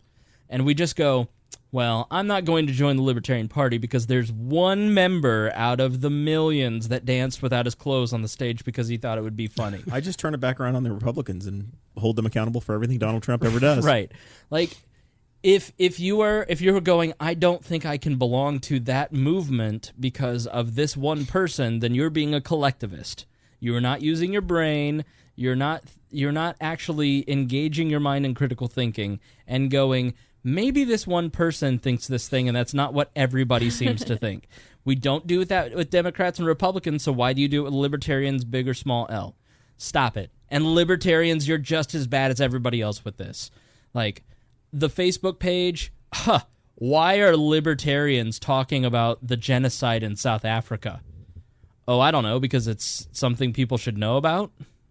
I mean, it's just like, and I don't speak for all libertarians. I speak for Chris Spangle. Okay? The leader of all libertarians. I thought you were the president, or is it the king of all libertarians? I'm dear leader, but I'm also the president of all libertarians, the protector of the realm. So I speak for me, and there are a lot of people that listen to me, and I am influential over a lot of, I have a reach of tens of thousands of libertarians, but that doesn't mean those people agree with me, okay? That doesn't mean that all libertarians believe what I believe. And I just get so tired of like this idea that libertarians are just a block of people. And we have to start giving people the freedom to be complex, free-thinking people. So I would say, Sarah, if you get involved in a local libertarian party and some of those people are not for you. Wow, you were noisy. Did you hear the... I turned Sarah off. Cracking. I turned Sarah off and it went quiet in here because she was putting on her coat. Sorry, it's cold in here. It's 52 degrees outside and Spangle's running his air conditioner. It's 67 degrees and I have the fan on, okay? You people act like it's David Letterman's studio in here. Harry wears zip-up hoodies and gloves when he's in here for effect, but it's 67. It's perfectly comfortable. I don't blame him. I'm dressed It's like cold. it's July. I'm in my Boss Hog of Liberty polo shirt. Right. You two, BossHogofLiberty.com. while the three of you and me to an extent are shrinking, Cade and Jeremiah are men of a certain carriage. I mean, it's comfortable in here. I've gone from morbidly obese level 3 down to a 2. Thank you very much. Congratulations. And another 20 pounds. I think I'll be down to only level 1 obese. What are you doing? What diet? The South Beach. Okay. Are you doing that too, Sarah? Yeah. Okay. What are you doing? Because you've lost a ton of weight, Cade. Yeah, mine's more of a paleo, Okay. like low carb type diet. Yeah. I have dropped 10 pounds in like the last month and a half just because I've been really shedding carbs. Mm-hmm. Like I still have them. I'm not in ketosis or anything, but it's amazing that when you decrease your calories, increase your energy output through exercise, and cut the carbs, how fast you lose weight. It's math. It's math. Cade's down over 100 pounds. It's unreal. Yeah. You can listen to a 120? Bittner cast for the full story. It was 120 last night. I know, that was awesome. The Keto cast. Yeah. You shaved your beard and you look like a like a young babe. That was like I had to do that to make the 120 pounds. Had a big beard. It would have been 119. He's down to amputations next. All right, so yes. So here's what I would say, Sarah. Join your local Libertarian Party. See if you like your state and local party. If you like those people and you want to be around them, join that party. Ignore the national nonsense. Vote for their candidates or don't. And if you don't like the people in your local Libertarian Party, or if there isn't one, you can start one. Mm-hmm. Or you could not get involved at all. You can be like me, where I would say I'm politically homeless. I'm definitely voting Libertarian most of the time. I'm on the state central committee for about the next month and a half, and then that will end my engagement with direct action politics altogether. And it's not that I don't dislike the people in the local party. I love them. It's just that I don't have time, and that's kind of like it's past. It's in my past. You know what I mean? Like I'm moving on to starting a business, and it's just I don't have time for politics. But I like the people. I'm going to vote for their candidates. I'm going to still consider myself a big L libertarian. I'm going to maintain my membership in the National Party. But I'm not going to not criticize the National Party when they screw up, right? Which seems to be pretty frequently. Now, that criticism of the National Libertarian Party, to some, they go, you've left the Libertarian Party. You can't say anything bad about the Libertarian Party. We're too small. Stop the infighting. No, because if you don't say Arvin is a problem, then you can't fix the Arvin problem. Right. And I just get so tired of that mentality, too, where any criticism of any leadership or tactic or anything is infighting. Everything's infighting. I'm confident if that's your only concern with the Libertarian Party right now, that in July that's going to be rectified. Yeah, I agree. I don't. If this party does not solve that problem, then I probably won't be renewing my national membership either. But I'm very confident that they're going to take care of it. If Arvin supporters make up the majority of the national convention, I'm with you. I don't want anything to do with it. Like, his tactics are totally wrong. Yep. It's not even his philosophy. It's just that his tactics are so blindingly stupid.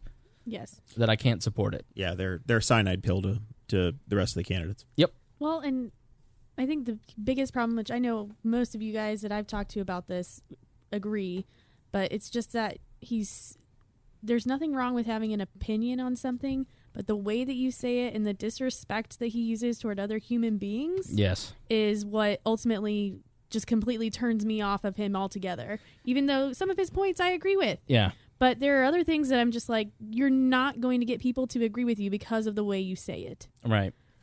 Yeah. So what I would say, Sarah, do I belong in the Libertarian Party or the Republican Party?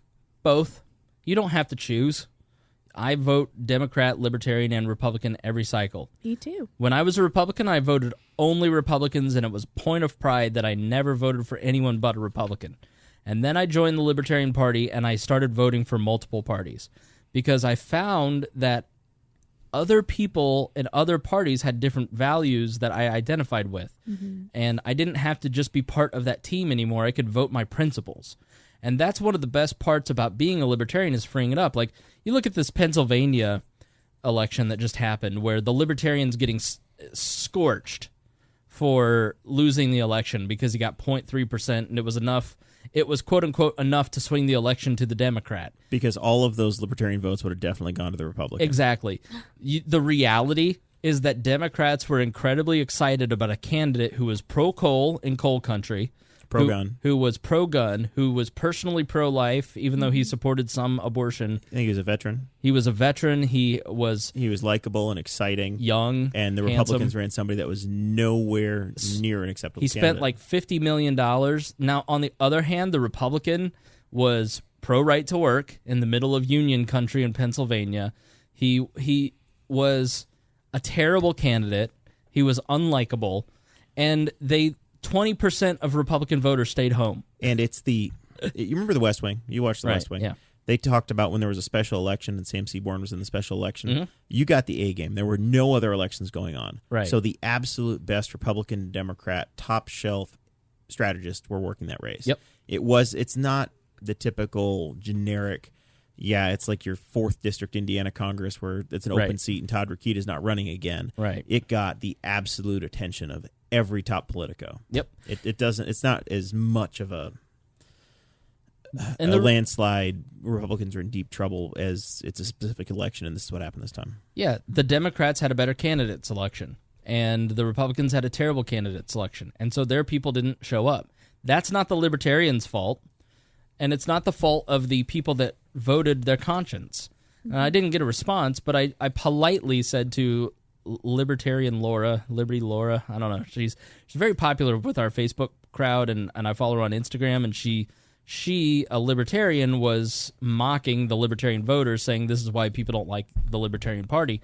And I'm just like, why are you, a libertarian, shitting on fellow libertarians who voted their principles, when the reality of why this guy lost is not because of those people who were principled voters?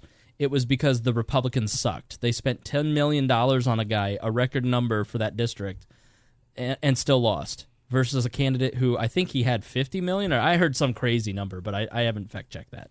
But, like, there's other structural reasons that a candidate loses as opposed to the simplistic, ridiculous argument that it's the wasted vote, blah, blah, blah.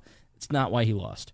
Okay? So I just get so irritated by that kind of stuff. So if you are a libertarian in principle, you're going to like Rand Paul, you're going to like Justin Amash, you're going to like Thomas Massey, but you're also going to like people that run for Senate in your local area. You're going to like local candidates that are Republicans or Libertarians or Democrats. Mm-hmm. And it is okay to vote for the people that best reflect your values, because a vote is an extension of your values. Don't vote on parties. Don't vote on tribal tendencies. Vote on what you believe is best for the country. And encourage all of your friends, regardless of party, to do the same. So that's what I would say, where you belong. You belong in the libertarian movement, but that may be in the Libertarian Party or it may not. So she writes, Sarah, her name's Sarah, not you, Sarah. I know. I thought that earlier. I was like, I didn't write any letters. What are you talking about? Oh, wait, that's not me. And I don't read last names unless you want me to read your last name, so you can specify that. I want to know the libertarian stance on agriculture grants from the government. I generally agree that the corporate welfare system is stealing from taxpayers to subsidize big business. But I struggle when it comes to my family's small dairy farm and the recent grant we received to build a new manure pit. Let me explain. Dairy prices, like other agriculture products, are priced by the government. We can't set our own prices. We don't have a true free market to truly evaluate the market fairly. I married into this farm family who votes Republican, but I can't get past this huge grant we just received from the government. We essentially have stolen from our fellow taxpayers to build new infrastructure on our small farm. 100 cows is small in Minnesota. I see myself justifying it, though, since we have probably lost out in potential income from both taxation on the farmland and operating in a heavily regulated, non-free market. Help me understand the libertarian stance on agriculture in general and possibly the dairy market, if any of the candidates you have any experience with that. And I also got another person who asked about a libertarian stance on CAFOs, which we'll talk about that next, but we happen to have a dairy farmer here. No. No, you're not a real farmer? Not a real farmer. Oh. No, I am a real farmer. We farm beef, so it's a little different than the dairy industry. Okay. We've got beef, and then we've got 5,000 acres of row crop, and then roadside produce. So what was that video of you milking that cow then? Well, even beef cows have to produce milk because they're mammals and they have babies that need to drink it. We're in the middle of calving season right now. So I've got 64 cows that are calving right now. Your cat, if it had kittens, would still produce milk for its offspring. It's just not a commercial application. Yeah. Okay, well, I produce milk, so I'm going to need you to stick around after the show. But, okay, so Sarah walked out on that one. But you basically, you're more of a dairy farmer than I am. So, Sure. So I wanted to ask this question because you're probably the closest person in our circle that's going to be able to answer her question. So I'm just going to let you run with it because she's conflicted about receiving a government grant, but she knows there's no free market solution. So at the highest level, before Cade jumps in, Cade's been an actual libertarian for about 3 weeks. He joined the party. Ron Paul was the representative from Texas, and he was never ashamed of taking grants back home for his district because it was money that they had paid in. Right. So unfortunately, you have to exist in this system. If you're going to be a dairy farmer, you can't just simply decide, well, I'm going to be an independent dairy farmer and I'm going to sell my milk wherever I want to sell my milk, because you're going to go to jail for selling raw milk. Right. So you have that problem to start with. Agriculture has unfortunately been tied to the government. Kate and I were talking about this a little bit on our drive over here today, where the federal government is tied in with agriculture at all kinds of levels, whether it's crop insurance, whether it's indirect subsidies, whether it's USDA regulations. You're not really going to find a way to be a totally independent farmer. You can't get outside of that circle in this country. Right. You might be able to somewhere else. So I'll preface it with that and let Cade jump off. So with the subsidies paid to farms, and I guess a libertarian stance on that, in most areas, farms are one of the biggest taxpayers. So in our county, some of the biggest, and altogether, farmers in the county pay the most in the taxes. So we pay in the state of Indiana, where Cade farms. A normal house we have tax caps that are graduated. Right. So 1% of the value of your house, if you're a homeowner, is taxable. So if you live in a $100,000 house, $1,000 a year in taxes. If you live in an apartment like Dear Leader does, it's 2%, so it's $2,000 a year in taxes for a $100,000 facility.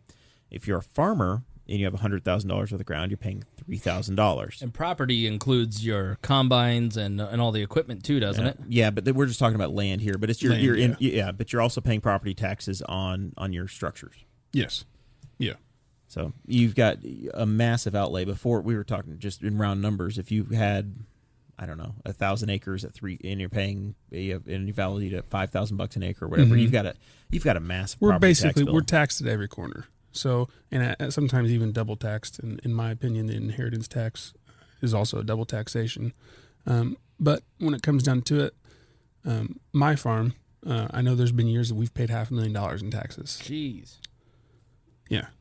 So you even make $500,000? Like, no, personally, no. I mean, yeah. The way I like to explain this part is farms handle a lot of money. Most good sized family farms handle a lot of money. When it comes down to it, we don't make that much. Now, we're not really much more than a 4 or 5 year degree from somewhere. Right. So from the outside looking in, I can see it. I can see people looking at a farm and say, "Oh, look how much they have. Look how much land they own. You see on paper that you have a 70-acre plot that's worth $600,000 or whatever it is, and they think, "My God, Cade's worth $40 million or whatever the number is." But you look at the margins of that's capital employed. If you look at it like you're in business school, you have to employ that much capital, plus you've got every year your input costs just for the grain operation. Yeah. You've got the cost of the ground that you're on. Either you're paying to rent the ground or you own it, so you're paying property taxes on that. You have the input costs of your seed, your soil prep. So you've got nitrogen, fertilizer.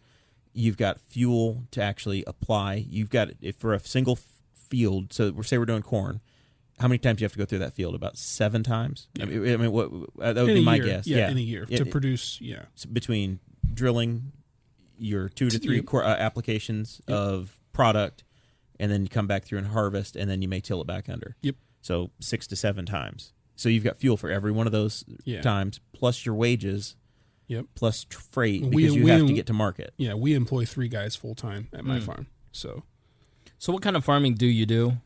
So I've got 2 brothers. My older brother, he does the farm produce, so it's a roadside produce stand. We have a 10-acre garden on irrigated rows, and 20 acres of sweet corn a year. Okay. So that's something where you just on a highway, you'll see signs for produce, sweet corn, pumpkins, fall decor, any kind of fruits, vegetables, things like that. We also have one of those, and that connects us with a local market. And then I've got a younger brother, and we finish about 500 head of beef cattle a year, and on top of that, we've got 65 cows. It's a cow-calf operation that we raise calves off of ourselves. And then between that is me with the row crop part of the farm. We farm corn, soybeans, wheat, and then for the cattle, we also produce all of the feed, but what's pelletized. So hay, grass, silage, haylage, all the corn, everything that we use to finish out our cattle, besides the mineral supplements. Your wheat for straw. Yeah, you get all of it. Yeah, we use the straw for the bedding. So when he says a row crop, basically it's grain, any sort Grain of grain. farm, So it's yeah. it's the fields. So I guess you just, in my simplistic mind, not knowing anything about farming, and Jeremiah, like 4-H leader, Purdue, I mean, he knows more about farming than probably Cade does. That's why I brought this question up, because it's so specialized. But I know nothing about farming. My cousin owns a farm. We go down there for Thanksgiving, and so like I get to look at the tractors, and he grows soybeans and corn for feed, basically. But so on a farm like yours, you're not just a cow farmer. It's not limited. Yeah. You have to know how to grow and do more than one thing. Is that common? Yeah, the biggest thing with farmers is market volatility. I think this was mentioned in the letter. It's really hard to get a good ground on the market at any given time. Right. There's so many things that go into it, so many things that can change the price of corn from today to the next day. Okay. And then you're looking at futures for those, when you want to sell, how much are you going to produce this year? And then there's also uncertainties as far as weather. You could put a crop out and lose it to a good rainstorm. I've been picking on Cade. Last year was terrible. Yeah. Absolutely terrible for rain and replanting. I replanted a few fields last year 3 times. And my bachelor party's going to be in early June, and I told Cade, I said, as long as you're not doing the 3rd replant, you can come. Yeah. Yeah. Okay, so there's a ton of work that goes into this that I didn't even realize. Insurance, we insure every acre that we grow. Okay. So More costs, by the way. Yep. Yeah, it's another input cost that you have to have. Do you? So what's your take on the Monsanto thing? Do you have to use Monsanto or Pioneer or one of these big companies? You absolutely don't have to. It's free choice. I can use whatever I want. I can grow whatever I want. If I go to a company like Monsanto, they do offer some products that work great. I think largely they're very demonized for a lot of the things that they do. Sometimes, maybe that's rightly so. Just checking for wires or puppet strings or something. Yeah. Sometimes I think that's rightly so, but I think we should question everybody when it comes to this, especially, people questioning where the food comes from. I like seeing people question that. I want them to know where the food comes from. As a farmer myself, I try and bridge that gap with our local produce. And then we also sell our beef locally as well. I appreciate you bringing the cow with you tonight, but it's going to have to take him outside now. All right. He just dropped a load in the bathroom. So something we talked about as well, Kate, on our drive over in our pre-show, our prep show. What is a factory farm to you? Because people say, we've got the corporate farms, or we don't have the American farmer. Like Kate, the Kogers are very, they're very well known in our community because they have a public-facing farm operation with the L&K produce stand. What's a factory farm? In my opinion, a factory farm is a farm where an animal is born and raised, it's fed out, it's slaughtered, it's processed, it's packaged, and it's shipped from the same facility. Okay. As a final product. To me, that is a factory farm. Okay. When you see the large farms now, the hog finishing barns, large dairies, large beef farms out west, things like that, where there's a lot of animals, whether it's in a confined feeding operation or something like that, in my opinion, that is not a factory farm. Factory farm is just a word some people use to kind of trigger people's emotions. They see the videos, the ads, anything where people think there's animal cruelty, they say factory farm. They use terms like that to kind of turn people off of modern agriculture. And there's feedback because Cade talks so softly that I've had to turn his mic up. Yeah. So just talk louder because because when he turns his head, there's feedback in the mic. That's why you kind of hear that little. But it comes down to farming just being, a lot of it is marketing. Right. And these are marketing schemes. Farming is not just the farming that I do. Farming is also organic style farming. It's starting to feel like Cade is testifying before Congress. He's like looking at Spangle. He and is. He's like, but he's been sworn in. I'm interested because it's not I've watched Food Inc. I've watched Joel Salatin videos. Mm-hmm. I buy the pasture-raised eggs. Mm-hmm. I mean, I can see the difference in a pasture-raised egg that I get at Fresh Time versus the 99-cent egg you get at Meijer. Can you really? You can. Oh, you can taste a difference and you can see a difference. The yolk is so much more yellow. Bright yellow in one. I mean, in just puny versus goldenrod, and it tastes better, and it's a better product. Okay. So, what are you still eating GMOs over there with your Mediterranean diet? He gets the Aldi eggs. Oh, that is trash. There's German eggs. No, they're not German. German They're eggs. from They're around here. very happy German chickens. I'm going to send with you. Off of the Happy Farms. I know. I'm going to send him a soft-boiled egg that I've got in the fridge right now. In fact, you can go get it and peel it. Soft-boiled? I like it. I like it a little. You're going to soft. send my future wife to the kitchen to go make food? No, just peel an egg for him so he can see the yolk, see how delicious it is. I'm going to tell you this right now because I have to cook something tomorrow for work, but I almost considered like texting you ahead of time being like, can I boil water on your stove so you can make deviled eggs? Yeah, I've got some hard boiled in there. But yeah, like you see the Joel Salatin discussions. If you don't know who that is, I really enjoy it. But like, what is your opinion of things like Food Inc. and some of these documentaries that you see that essentially demonize farmers, the factory farmers, more than local I mean, if farmers? you're He rejects your... I kind of reject it. It comes back to marketing. If you're gonna make something worth more in a market, you're gonna demonize one side and you're gonna promote the other. When you do that, you make it a good food versus bad food argument, and that's not what it is. Mm-hmm. Like you said, you found a product that you think it tastes better. You'll pay a little more for it because you think it tastes better or you think it's a better product, and it very well could be. Mm-hmm. It could just be coming fresher from wherever it comes from, wherever you buy it versus what you've been using to compare against it. But again, you can also come to my farm and you can buy beef off of me, buy a steak, and then go down to wherever you buy your steaks, buy grass-fed steak, and tell me what you're going to pay more for and tell me which one tastes better. Sure. Well, yours is going to taste better because it's grass-fed. It's got more fat. Mine's not. It is. I thought you said mine's grass-fed and grain finished. That's right. That's what I meant. Yeah. But no, you go to Meijer. I go to Meijer a lot. Yeah. I enjoy the Meijer. It's in the 1 mile radius of here. Right. Sure. I like the Meijer and the Fresh Time. Sure. But I just discovered a butcher shop right Okay. right back here, Don's Butcher Shop in Southport. If you're local, and I went in there before I got sushi last Friday, and the meat was just flaming red, gorgeous, beautiful. You can see it's just fresher. It looks good. Mm-hmm. The guy's a lifelong butcher who knows what he's talking about. And then I was at Meijer the next day, and I'm just like, it's kind of brown. It's kind of gross looking. Like you can when you look at protein products, you can tell what's good or not. Yeah. It's traveled a little bit. That's a big difference. Right. It's oxidized more.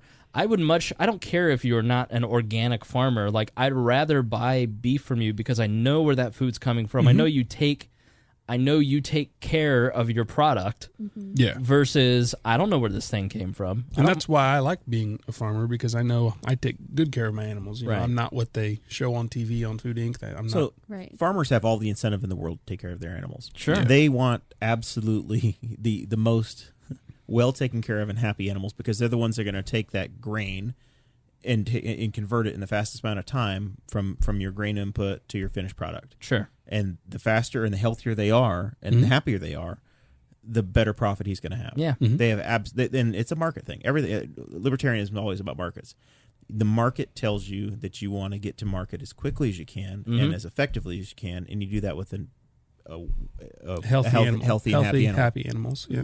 Yeah, I typically buy organic just because I assume, and I don't know if it's a safe assumption, but I assume that like 7 out of 10 times I buy a product that's like an organic product at a Fresh Time, it's going to be a little higher quality and last a little longer and taste a little better versus the Walmart product that you buy, where 3 out of 10 you may have a better product, But if I lived in an area where I could go buy beef off of you, I'd absolutely do it. I mean, how can people, if I live in a city like Indianapolis and I have no connection to farmers whatsoever, how do I find somebody like AU to buy meat, eggs? It's definitely becoming more and more of a trend of guys like me kind of branching out our own, cutting out the middle guy, and then starting selling our own products directly to the consumer. If you can't find somebody like Cade, where you have a local producer that has a roadside stand, you can go directly to a butcher, not to a butcher, but to a locker, like a kill house.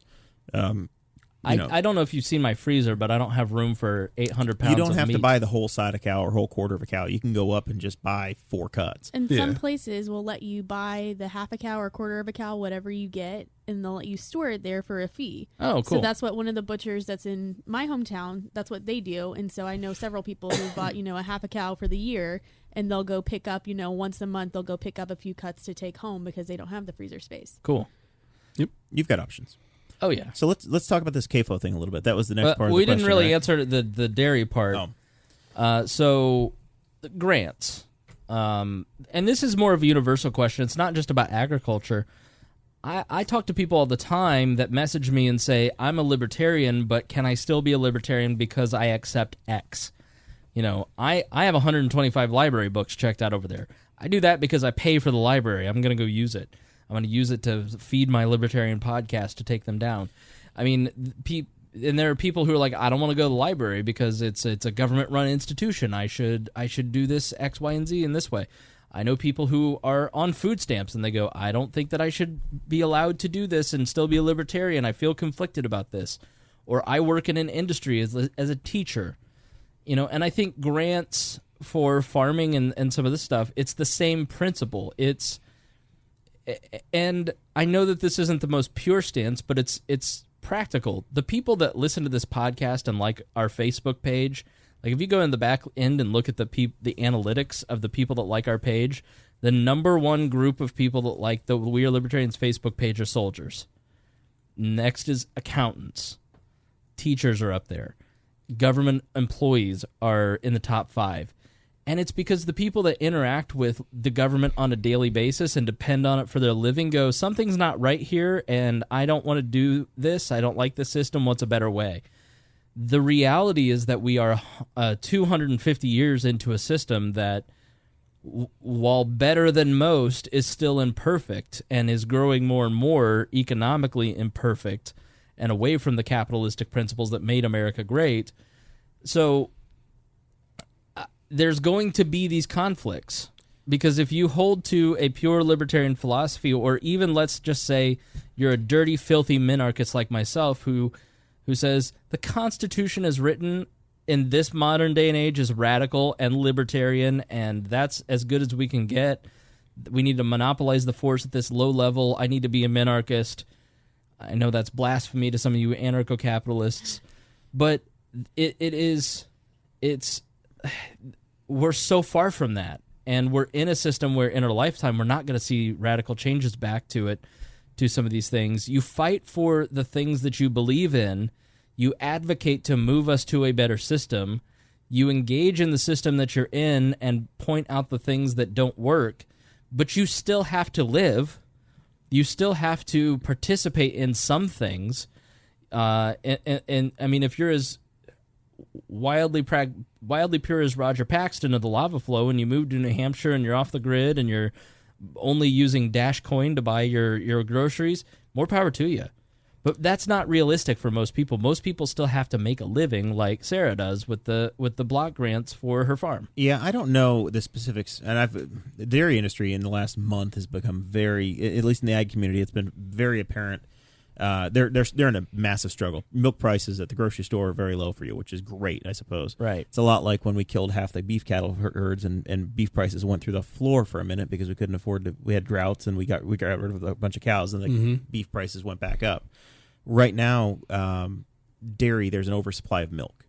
So the milk prices have gone down, and you end up in a contract. As a dairy supplier, you sell to Dean's or whichever, Walmart or some sort of a milk buyer. So you have a contract where all the milk from your farm goes to a certain place. Mm-hmm.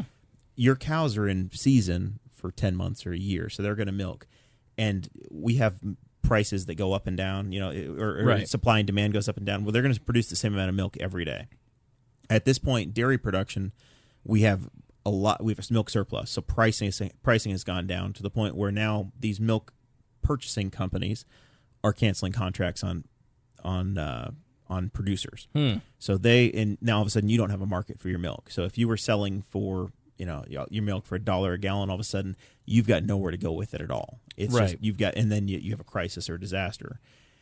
It's a really, rough time, and people are saying, well, you need to. What's happened is, I guess Walmart is opening up or is in the process of vertically integrating, where they're cutting out the middleman. So they are entering into contracts with dairy producers who they will go directly to the farmer. The milk will come to Walmart and they'll produce it, which is going to put additional supply online, which is going to create more problems for the people that already have contracts with other folks. Right. But the worst thing in the world to do is to cancel is to not go buy milk or to boycott Walmart milk, because those are still family farmers. It's simply they're still struggling. The problem is that there just is the people aren't drinking enough or using enough dairy product right now.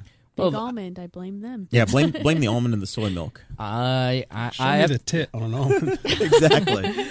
Honestly, I have had conversations with so many friends who just are not drinking dairy or milk, and I'm one of those people. I'm lactose intolerant. I can handle a little bit of dairy. I can have cheese.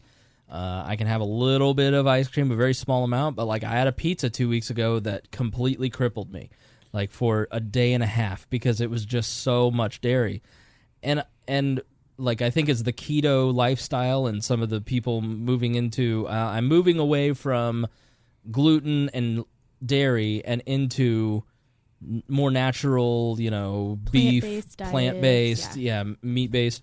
I hear that a lot, and I think that it does have, it obviously has an impact, but there's also, I don't know that milk is definitely not good for me. Dairy is definitely not good for me. For people that want to protest one certain brand name that you see on your milk or whatever, jump on there's a website. It's whereismymilkfrom.com, and there's literally a little code on your milk gallon where you can see where it comes from. So I bought the Great Value milk and I plugged it into the website, and it doesn't say that it comes from Walmart. It came from Schneckels Dairy in Huntington, Indiana. Right. It's still another local family operation. Even my fancy schmancy Handsome Brook eggs, my douchey $6 a dozen eggs. Those are coming from a local farmer. They are. They're coming from, but the Handsome Brook folks have set a standard and bought a contract with Fresh Time, and then the farmers supply Handsome Brook with the eggs and put it in their packaging. Right. Mm-hmm. Even your canned goods, there's a place in Lebanon that makes all the generic Great Value canned goods, and it's literally, my dad's ex-girlfriend worked there. It's literally the same green beans they put in the Jolly Green Giants. Yeah. And sometimes both of those are processed in the same facility, where you'll have your Del Monte green beans or whatever they make. They make all kinds of stuff, and then you'll have the Great Value or whatever other generic, and it's the exact same thing, other than maybe there might be just the way that they package it is a little different to save the extra 20 cents or whatever it is. Right. Maybe even a little recipe difference in terms of salt content, but it's not much different. That's why I'm all for buying most of your canned goods at Aldi's, because it's just super cheap and it's the same stuff. I wouldn't buy my meat from there, but so be it. You do. I've had some really good meat from there, and I've had some really not so great meat from there. It's just like a regular supermarket. Yeah, it's not like a regular supermarket.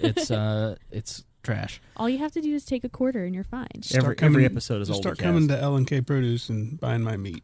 I'm going to. I'm mad you didn't bring me some. You can't beat my meat. Okay, so should she feel guilty for taking a grant from the government for her dairy farm? No. Why? She's paying taxes. It's the Ron Paul answer. Yeah. You're paying in, you're getting your piece back. Yep. Is it a perfect system? No, but we exist in the system. My day job, I sell work to government contracts. Cade's on the take all the time because he's sucking on the teat of the USDA, and Sarah used to work in a government school. It's the way it goes. Right. And Spangle drives on public roads to go to work. Yeah. We all do it. You're not going to be a perfect anarchist. You've got to exist in the world you're in, and you're trying to be directional. So don't feel bad. You got to play the cards you're dealt. Take those small steps towards liberty. Right. And do your best. And if you can become self-sufficient, make a plan to become self-sufficient and execute it. Mm-hmm. Set up your business in a way that you don't need grants. And if you figure out how to do that, come on the show and let's tell people how to do it. I think that's the best way that you can do it. You have multiple product lines too. I know you can't take your dairy directly to the marketplace, but you heard Cade describe how they have about 8 different row crop operations. They produce protein and they produce vegetables. Right. So they are about as diversified as a family farm can get, and that's the kind of direction you need to go to. Spreading risk around, yeah. So that you can deal with the peaks and valleys, so that when the milk market goes through the floor, well, you're ready. You're ready on another front. Yep. So another listener wrote me on, and I don't have their name, but they asked about CAFOs, which I really kind of barely understand what a CAFO is, and that's only because I watch Food Inc. And I know that your mom is big on CAFOs and opposing CAFOs. No, I don't think so. Oh, maybe Well, she's they're happy now. They just got high-speed internet. Yeah, right. Yeah, there's a CAFO near them, and that they were bringing a data line to them. So now my parents are going to have fiber optic internet to their home because there's a CAFO 2 miles down the road. I still can't get it in the middle of Indianapolis. My parents are the only house on their 1 mile stretch. Thanks to in that rural damn Rush CAFO. County. Well, but doesn't the CAFO explain what a CAFO is, and then explain to me why they're good or bad, and then how to deal with the pollution of a CAFO, because it looks pretty gross on the Food Inc. So a CAFO, Cade, you can stop me when I'm wrong. No, go ahead. A CAFO is a confined animal feeding operation.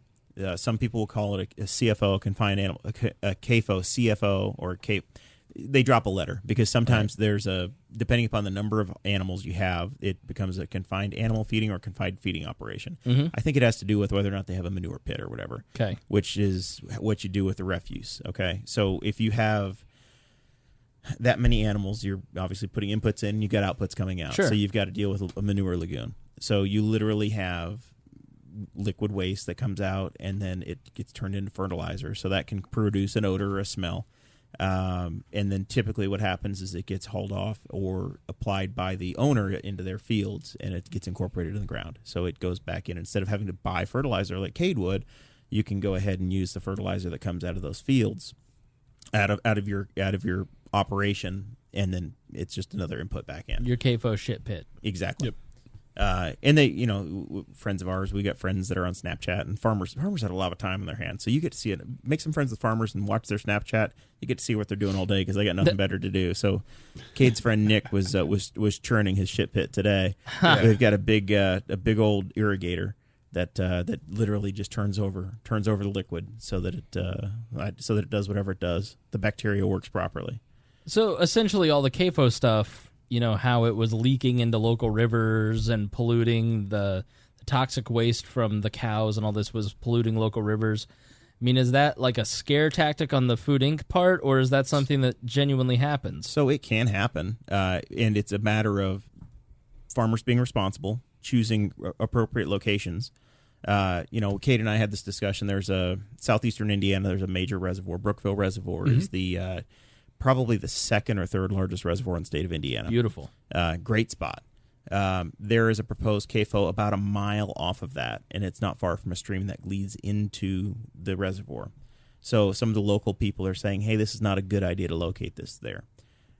Is it government's job to say this probably shouldn't be located there? No, probably not. It's individuals probably should come together and say, hey, we really don't want to have this here. And as an industry, we probably should say we don't want to have that there, because if they do have a spill, it's gonna ruin it for everybody. It looks bad for everybody. Because if that operator has something go wrong with their lagoon, it gets into that stream and it gets into one of the biggest lakes in Indiana, and then we lose the fish population, we lose the recreation, we've got a black eye, it looks bad. Yeah. So that's where you want some self-policing. But as a rule, we all like to eat, right? You like a pork burger. No, You I like don't some like pork. bacon. I don't eat pork. I like bacon. Yeah. That's the only pork. You like chicken. Love chicken. Okay, so those all come from CAFOs. And that's the way we give you chicken for $2 a pound, is because you can choose to spend $7 or $8 a pound as well and get your pasture raised, whatever, you have that choice. Mm-hmm. But if we're feeding the world on less and less acreage, we have to be smart about it. Yeah, absolutely. And that's where we do it. So if we choose locations properly, which in our county where Cade's from, there's a scoring system. So instead of having to come before a group of people every single time you want to build a structure, we had a moratorium for like 5 or 6 years on CAFOs in our community. Now we have a system where it says, okay, you have to have this distance from people, you have to have a manure pit that's this size, you're going to have this many animals, you have this much acreage. All these different factors work together, you come up with a score, And if you come up with a score of, say, 500 points, then you don't have to go get a permit, or you don't have to come before the local board to get the blessing. You can just build it on your ground, and you're good to go. Okay. If you're close, and you're close enough to be in the range, you have to talk to them, and they may or may not make you make some changes, put up some dividers, or do some remedial efforts to make sure that you're okay to build it. Right. That's possible too. So it's really a matter of proper siting and being a good neighbor. You can. A CAFO operated the right way, you can barely notice that they're there. If somebody is absolutely just a turkey of a neighbor, How do you deal with a bad actor? right? That's the problem. Is it's really up to people like Cade to go up to their friends that are operators and say, "Hey, man, you're making us all look bad, and I want to open one of these up too." Yeah. So Right. We've got to do a good job policing our own. Yeah, Sure. That's the real key, because you can have a guy that leaves road as a mess. It happens all the time. And if you're harvesting, sometimes you're going to have a muddy road, a muddy county road that you need to use. But if the same guy is out there hauling manure and he's putting it on the road and it's getting into the streams, then it is a problem. Yeah. And what I find in a lot of situations, and you tell me if it's similar in farming, it's not that most people want to be bad actors. It's that they lack the resources or knowledge to be a good actor. And if the local community of peers step in and say, "What's up, man? What do you need?" then they become good actors, as opposed to fining them and using the local government to punish them into oblivion. They become even worse actors, because then their resources that they need to fix the problems, or to get more resources, or to get more knowledge, become absolutely it's unachievable at that point. I mean, is that a fair assessment, or are there just some people who are just jerks? I think in everything, in any industry, any profession, anywhere, there's just going to be people that are jerks. Some people suck, and that's the way it is. But like I said, there's got to be enough good people around to police them. You don't have to answer for every libertarian. Kate doesn't have to answer for every farmer. No, but I'm saying as a general rule, I just find that most people don't want to be bad actors. There are jerks, but I find and this comes from my study of human nature, most people are jerks because they're dealing with something. Yeah. And if you can get through to why they're dealing with that and help them, then they stop being jerks or bad actors. And that goes for anything. Yeah. We have in the rural community that we live in, and the Boss Hog Studios are in, and that we deal with every day. We have this conflict that's going on between, it's not really urban, but it's between the people that are from the county and understand what a rural agricultural lifestyle is, and the people that the city folk that bought a quarter of an acre or half an acre along the frontage road, and the farmer sold off a parcel or two. This is where they 40 or 50 or 100 years ago they made some mistakes, and they tried to make a little bit of money, and they sold the front side of the property, and now they all have an opinion, and their idealistic lovely countryside is being ruined by the farmer that's been there for 5 generations. We've had tonight in our community, we had there's a big blow up on our local Facebook page. Every town's got a community group. Yeah. So ours is no different. There's a parcel of ground, like 160 acres, that's farm ground right now, and it basically is right on the south side of our community. So it's right on the edge of city limits. There's an industrial park nearby. There's a few houses, and it's farm ground right now. So an owner wants to have it redeveloped from residential. It's farm ground now, but it's zoned as residential. They want to go light industrial so they can continue to bring in these big distribution centers, that sort of a thing. Well, the whole, the community, the not in my backyard crowd comes along again. The same people that protest a solar energy installation, or God forbid a wind farm, or a CAFO. Yeah. All of those capital improvements or investments that somebody wants to have, the same people want to protest this too. And it just, at some point, the rural communities and people that want economic progress just want to bang their head on the table. Right. Very frustrating. All right, you're listening to Farmer Talk here on We Are Libertarians. My name is Chris Spangle. I'm your host. So let's start wrapping up. Let's wrap this up. This is very informative and helpful. Thank you very much. So final thoughts for the episode. If you want to plug your meat, then you can. If you want to shamelessly self-promote, then you can. But final thoughts for the episode. Let's start with the lovely Sarah Potter. Well, this might be the last time she's on the show as the lovely Sarah Potter, by the way. Maybe. Possibly. Could be. I'm hurting for hosts, so come on back. Hurting for hosts. Well, I'm not that far away. no, I'm going to use my final thought to give dear leader here his Christmas gift that I bought. Oh, thank you. So there's just some bad news though. Like you've changed a little bit since I'm Christmas time. Yeah, I'm trying to do my hair. I think if you look at my Instagram, which feel free to follow me, you'll see I've got a long hair. Like it's like half a foot long. I mean, it's long, right? So the hair looks so nice. And I've been putting gel in it for the first time in my adult life. And this one little part, I've had this little swooshy part here in the top right. And the front, the bangs, they love to come down like that. Yeah. So I have to put gel in it to fix it, or else it'd be in my eyes. But I'm turning into quite a hippie. But I'm still wearing the flannel. Well, not right now. Wore the flannel today. You're in the royal blue. Yeah. But the Colts blue. Well, here's what we can do. You can just be more like Aaron, where you have Aaron Ewert, where you have some days where you style your hair. We need to thank Sarah for stepping in for Aaron, by the way. Yeah, we need to talk about that. You can have other days where you're a hat guy. Oh, and it's Rural King. Yes, you and Aaron probably have the same hat. Yes. So, Merry Christmas. Thank you. Yes, I'm still a hat guy. I haven't talked about it much because you don't want to brag when you look so good in a hat. Exactly. Just don't forget to take the tag off. You need to take the headphones off and put it on right. All right, hold on here. It's a whole thing. But yeah, I as you know, I love the rural community. My kin comes from. He looks just like a farmer. Yep. He does. Look, I'm a baby farmer. I'm not a baby farmer. I don't grow babies. He could be down there in Sulphur Springs at the diner right now. Yep. Yeah, I'd head down to Panama City and start farming babies. But yes, Merry Christmas. Thank you very much. Even though it's, March or, other listeners who may hear this the next Christmas, they might be like, oh, catch it on the next one. Yes, it's very nice. Thank you very much. Yeah. You're welcome. I love Rural King. I've been twice. Yeah. It's a great place. It is, you see, I'm surprisingly rural. Here's what you don't understand, Jeremiah. My family owns a farm in southern Indiana. I grew up hanging out down there and driving tractors as a kid.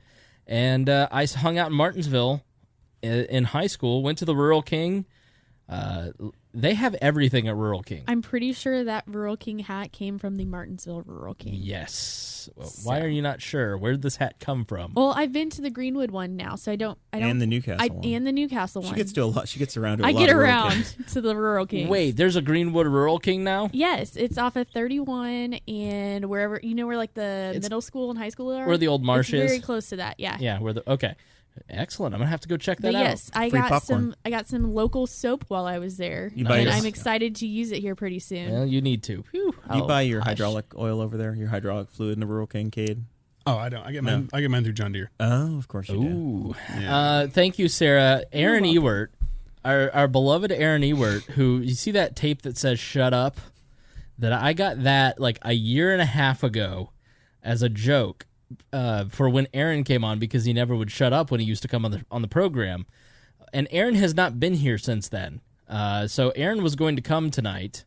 He still might, and he and the lovely Hannah, his girlfriend, were going to come up and be on the program, but he flaked. He made up some excuse. Something about Greenfield. Maybe? Something about he had a big sale. He was going to close business. A big sale. Yeah. So he was hanging out in a crawl space. Is what you're saying? No. He too is a farmer. It's just a more type of operation. A more lucrative cash crop, I guess, is what I'm trying to say. No, that's a joke. Just kidding. Just kidding before it ends up in court proceedings again. Cannot wait to tell that story on this podcast. We've gone all the way to the courts. Cade, final thoughts for this episode. Just thanks for having me on. This is the first time I've been here. We get you to the big time now. You're on the big wall. Yeah, big time. I just now joined the Libertarian Party of Indiana, and I made it to Wall. So yeah, that's the fast track. Well, we're desperate and easy. If you wanna follow me or my farm, I like to post about the farm. I'm also pretty big, like we talked earlier on guns and gun rights, things like that. You can follow him on Instagram at The Armed Farmer. Or you can go to Facebook and find me on Facebook at Cade Coger. And then if you would, give L&K Produce and L&K Beef a like on the Facebook too, and you can see how those parts of the farm work as well. I've got to say, the produce, we had it last summer, and it was fantastic. Cade Coger with 2 Ks. It's not C's. Yep. Yep. Koger. Any shameless self-promoting you'd like to do, Jeremiah? Oh boy, am I ever excited. So, BossHogLiberty.com, of course. We have put out 48 episodes. I saw last episode we actually recorded was episode 47 with Blonde and Brunette. Yes, it was check very that funny. one out. It was a good episode. Yep. They I'm very excited. They just released their St. Patrick's Day episode, which they had recorded. So there was a special ingredient on there that they had put in our drink that I get to watch the video now and figure out what they fed me because I still have no idea. So funny. I'm excited to see that. I get to go out to Washington, D.C. at the end of this month with Purdue University and their ag school. While I'm doing that, I'm taking their junket and turning it into a wall event because that's the way we do.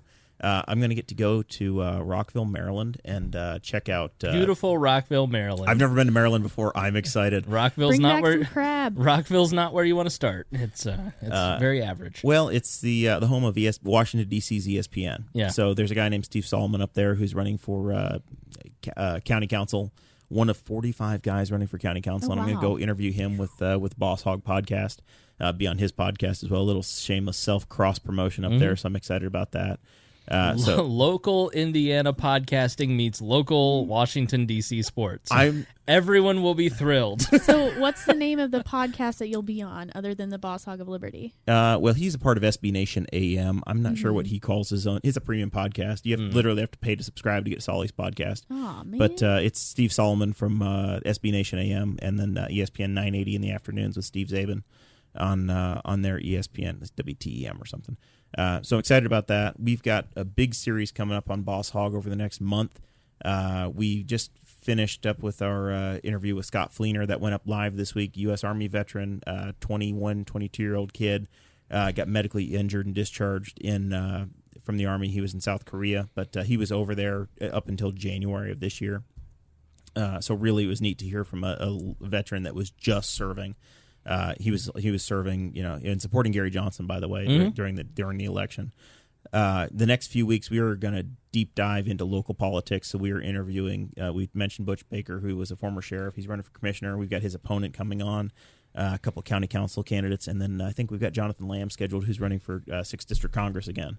He's the primary challenger to the vice president's brother. So lots of stuff going on. Boss Hog of Liberty. Follow us everywhere. Your time is up. That's it. That's all I got, man. That's all. This is only a 2.5-hour show. We don't have another 2.5 hours for self-promotion. At Jeremiah Morrill on the Twitter. Yes, Boss Hog of Liberty. It's like Mayberry in podcast form, but with less black people. It's a very fun show. I really enjoyed the Blonde and Brunette, and I don't think it's because I know all of the people. I think it was just a fun episode, and I think you really like it. We've got a lot of great shows right now. I think the lineup is really strong. Obviously, Boss Hog is killing it.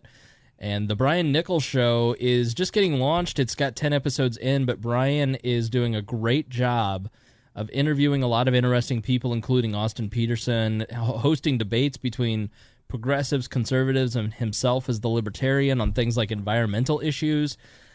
So I think you'll really like the Brian Nichols show. It is, I mean, the stats are really starting to grow, but I think this audience, when we have 7,000 listeners, I don't think Brian should have only 200 listeners in episode 10 in. I think you're gonna flip once you hear that show.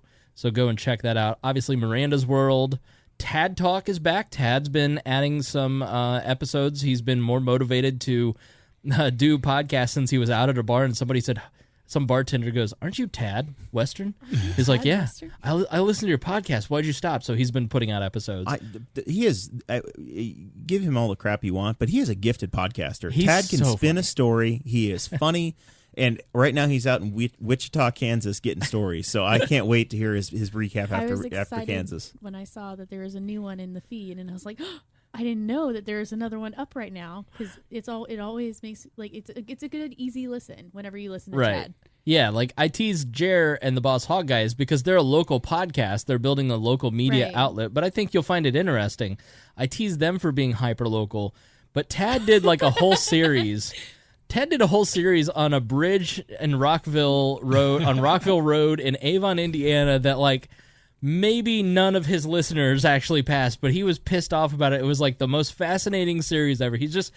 Tad is probably one of the most underrated characters of the entire network because he's unassuming. He doesn't really promote himself. He's just He comes up in he's chats. sad. Dude, in the chats, he comes up with the funniest lines. He's one of the funniest people we know. So. And his pothole rant was unbelievable. So, yes. The mayor of Indianapolis may have a hit out on Tad. Miranda's World, obviously our lovely Miranda. Some stuff has happened in her life recently that I cannot wait to podcast with her here in the next week and get to the bottom of it, because she's in some shit. Yeah. She's in a lot of shit. Who else have we got? You Can't Outrun Your Fork with Brett Bittner. Sporking with Brett, yeah. Sporking with Brett Bittner. Cade did an episode of that. I did an episode of that. Well, there's a lot of fun episodes. Since he moved, it's been a little spotty. I haven't seen very much. I think from he's him. done a couple He's done a couple? from out east. Yes, he's done one or two. He's pod fading a little bit. So if you like YOCTR, then hit Brett up and say, hey, we need more podcasts. And then the Chris Spangle show. The Chris Spangle show, I've been putting out a lot more episodes, and I'm going to be putting out a lot more episodes. I've got one where I outlined a meeting that I went to. I was honored to be part of an advisory council of professional young millennials here in Indianapolis. I don't know how I got invited to it, because I am not a professional. I showed up. Everybody was in suits. I was in my fishing khakis and my tennis shoes. I wore a polo that day, so I didn't embarrass us. But it was really cool to sit down on this advisory council with a lot of people that I wouldn't meet in my regular day-to-day life, and talk to the head of the city county council. And I detailed some thoughts, and I think that urban America is more ready for libertarianism than we realize. And I explained why on the Chris Spangle show. I think I've put up a couple things too, but I'm going to be putting up more, because I want to practice. It's okay, buddy. You'll get the word. I know. My tongue, I don't know if it's just growing fat with age, but like your ears and nose do, but whew. So anyways, Chris Spangle show, going to be doing more there, and also watch out for a couple new podcasts. The Raw Audio Politics feed. If you want the a la carte selections of the SFL thing, all the stuff is in the Raw Audio Politics feed. Just go into iTunes, Google Play, and put in We Are Libertarians, and all that stuff will pop up, or go to wearelibertarians.com. So good time to tell you about all of our various selections. We're taking over your podcasting feed. All right, well, thank you to Brandon Luke, Christy Avery, Jason Doolittle, and Craig DaCosta for their continuous support at the $100 subscription level on Patreon. You guys are all-stars. We thank everybody who donates on Patreon. We've got 104 people that do that, and it makes this go round. It is humbling and awesome that you guys support us at that level. And some of you, like Christy Avery and Craig DaCosta and Nick Economopoulos and Joey Tarner, you guys are Patreon subscribers, but you also pitched in for my trip to Washington, D.C. Craig bought us a piece of equipment. I mean, so we've just got awesome supporters who really want to help see this grow. And when you read the letters, and I'm going to start being better about that, when you really... Like, I want to thank people who wrote me, but I also want to tell you guys about it without getting into details. When I told my personal story on 270, I got so many amazing notes from people, and Jared can validate this, that I'm not making this up, that people wrote in and said, not only have I become a libertarian because of listening to this podcast, which this podcast creates new libertarians out of curious people, but you've made me a better person. I'm a better man because of listening to this podcast, because of people like you and Harry and others that are involved in this project. I mean, it was, and I shared parts of one letter with you. I mean, it's, so please say I'm not making this up just to make myself. He's not making it up. Yeah. No, I'm amazed at the connection we get with listeners. I finally had one of those letters come in over at our Boss Hog of Liberty. I was like, man, it was big. Yeah. I mean, that one letter alone, the half a dozen that I've received about 270, I do this for free, but if you really get down to it. But man, it just made all the work that goes into this worth it. And to know that we're not only creating new libertarians, but we're also helping people get sober. We're helping people get more honest with themselves, get more honest with the ones that they love in their life, especially their wives. One of my goals by the end of my life is to really help men achieve a better balance of emotional balance, spiritual, mental balance. And talking to you guys through this program and other venues, about some of the lessons that I'm learning, and I always hope that it helps, and you always have doubts about putting out something like 270 and some of those personal testimonials. And man, did you guys respond, and I just appreciate that so much. And I'm glad that my vulnerability speaks to your life and that you're going through the same stuff and that it helps you knowing you're not alone. So I just want to thank the people that wrote in and the people that support us and the people that just subscribe and listen but never really say anything. It's truly awesome to be a part of this community and to get to know you guys. And I hope that you will join our various groups and get, send us emails. And we all love hearing from you. We all love hearing how the show impacts you. And I wanted to tell everybody because that's what this is about. That's why I need your support, is we're making a difference. Right now, we're making a difference in lives. And within a few years, we're going to be making a larger societal difference. So keep it up. If we do my plan and we try to get on The Amazing Race together as the podcasting team, I would kill you. I think we would have the greatest time ever. So much content. You have your own Amazing Race. Look at your... Sarah. No, it's got to be the podcaster team. See, here's the thing. I don't like to travel, really. I know. That's why this would be the greatest show ever. And I'm trying... I'm going to book trips to PorkFest and the National Libertarian Convention soon. So I'm going to be traveling within a 2-week span. And then in May, I'm going to Vegas for my brother's wedding. I've got so much traveling to do, and I don't want to do any of it, but I'm going to because I need to push myself a little bit. And, the thought of going around the world with Jeremiah Morrill. Today's the Ides of March, and I want to stab myself in the heart. A2 Chris Spangle. No, it would be fun. I'd love to go on a trip with you. No, yeah, we can win. We can totally. We're gonna figure out how to enter. We need to learn how to run first. Oh, I can run. I'm down 50 some. Let's run. I'm lighter. Let's sprint. I'm lighter. Right. Excuse me, sir. Can I get one of your mopeds? All right. Thanks for joining us here in this episode of We Are Libertarians, and we will see you next Tuesday. Thank you for listening to the We Are Libertarians Network. Get our other shows at WeareLibertarians.com.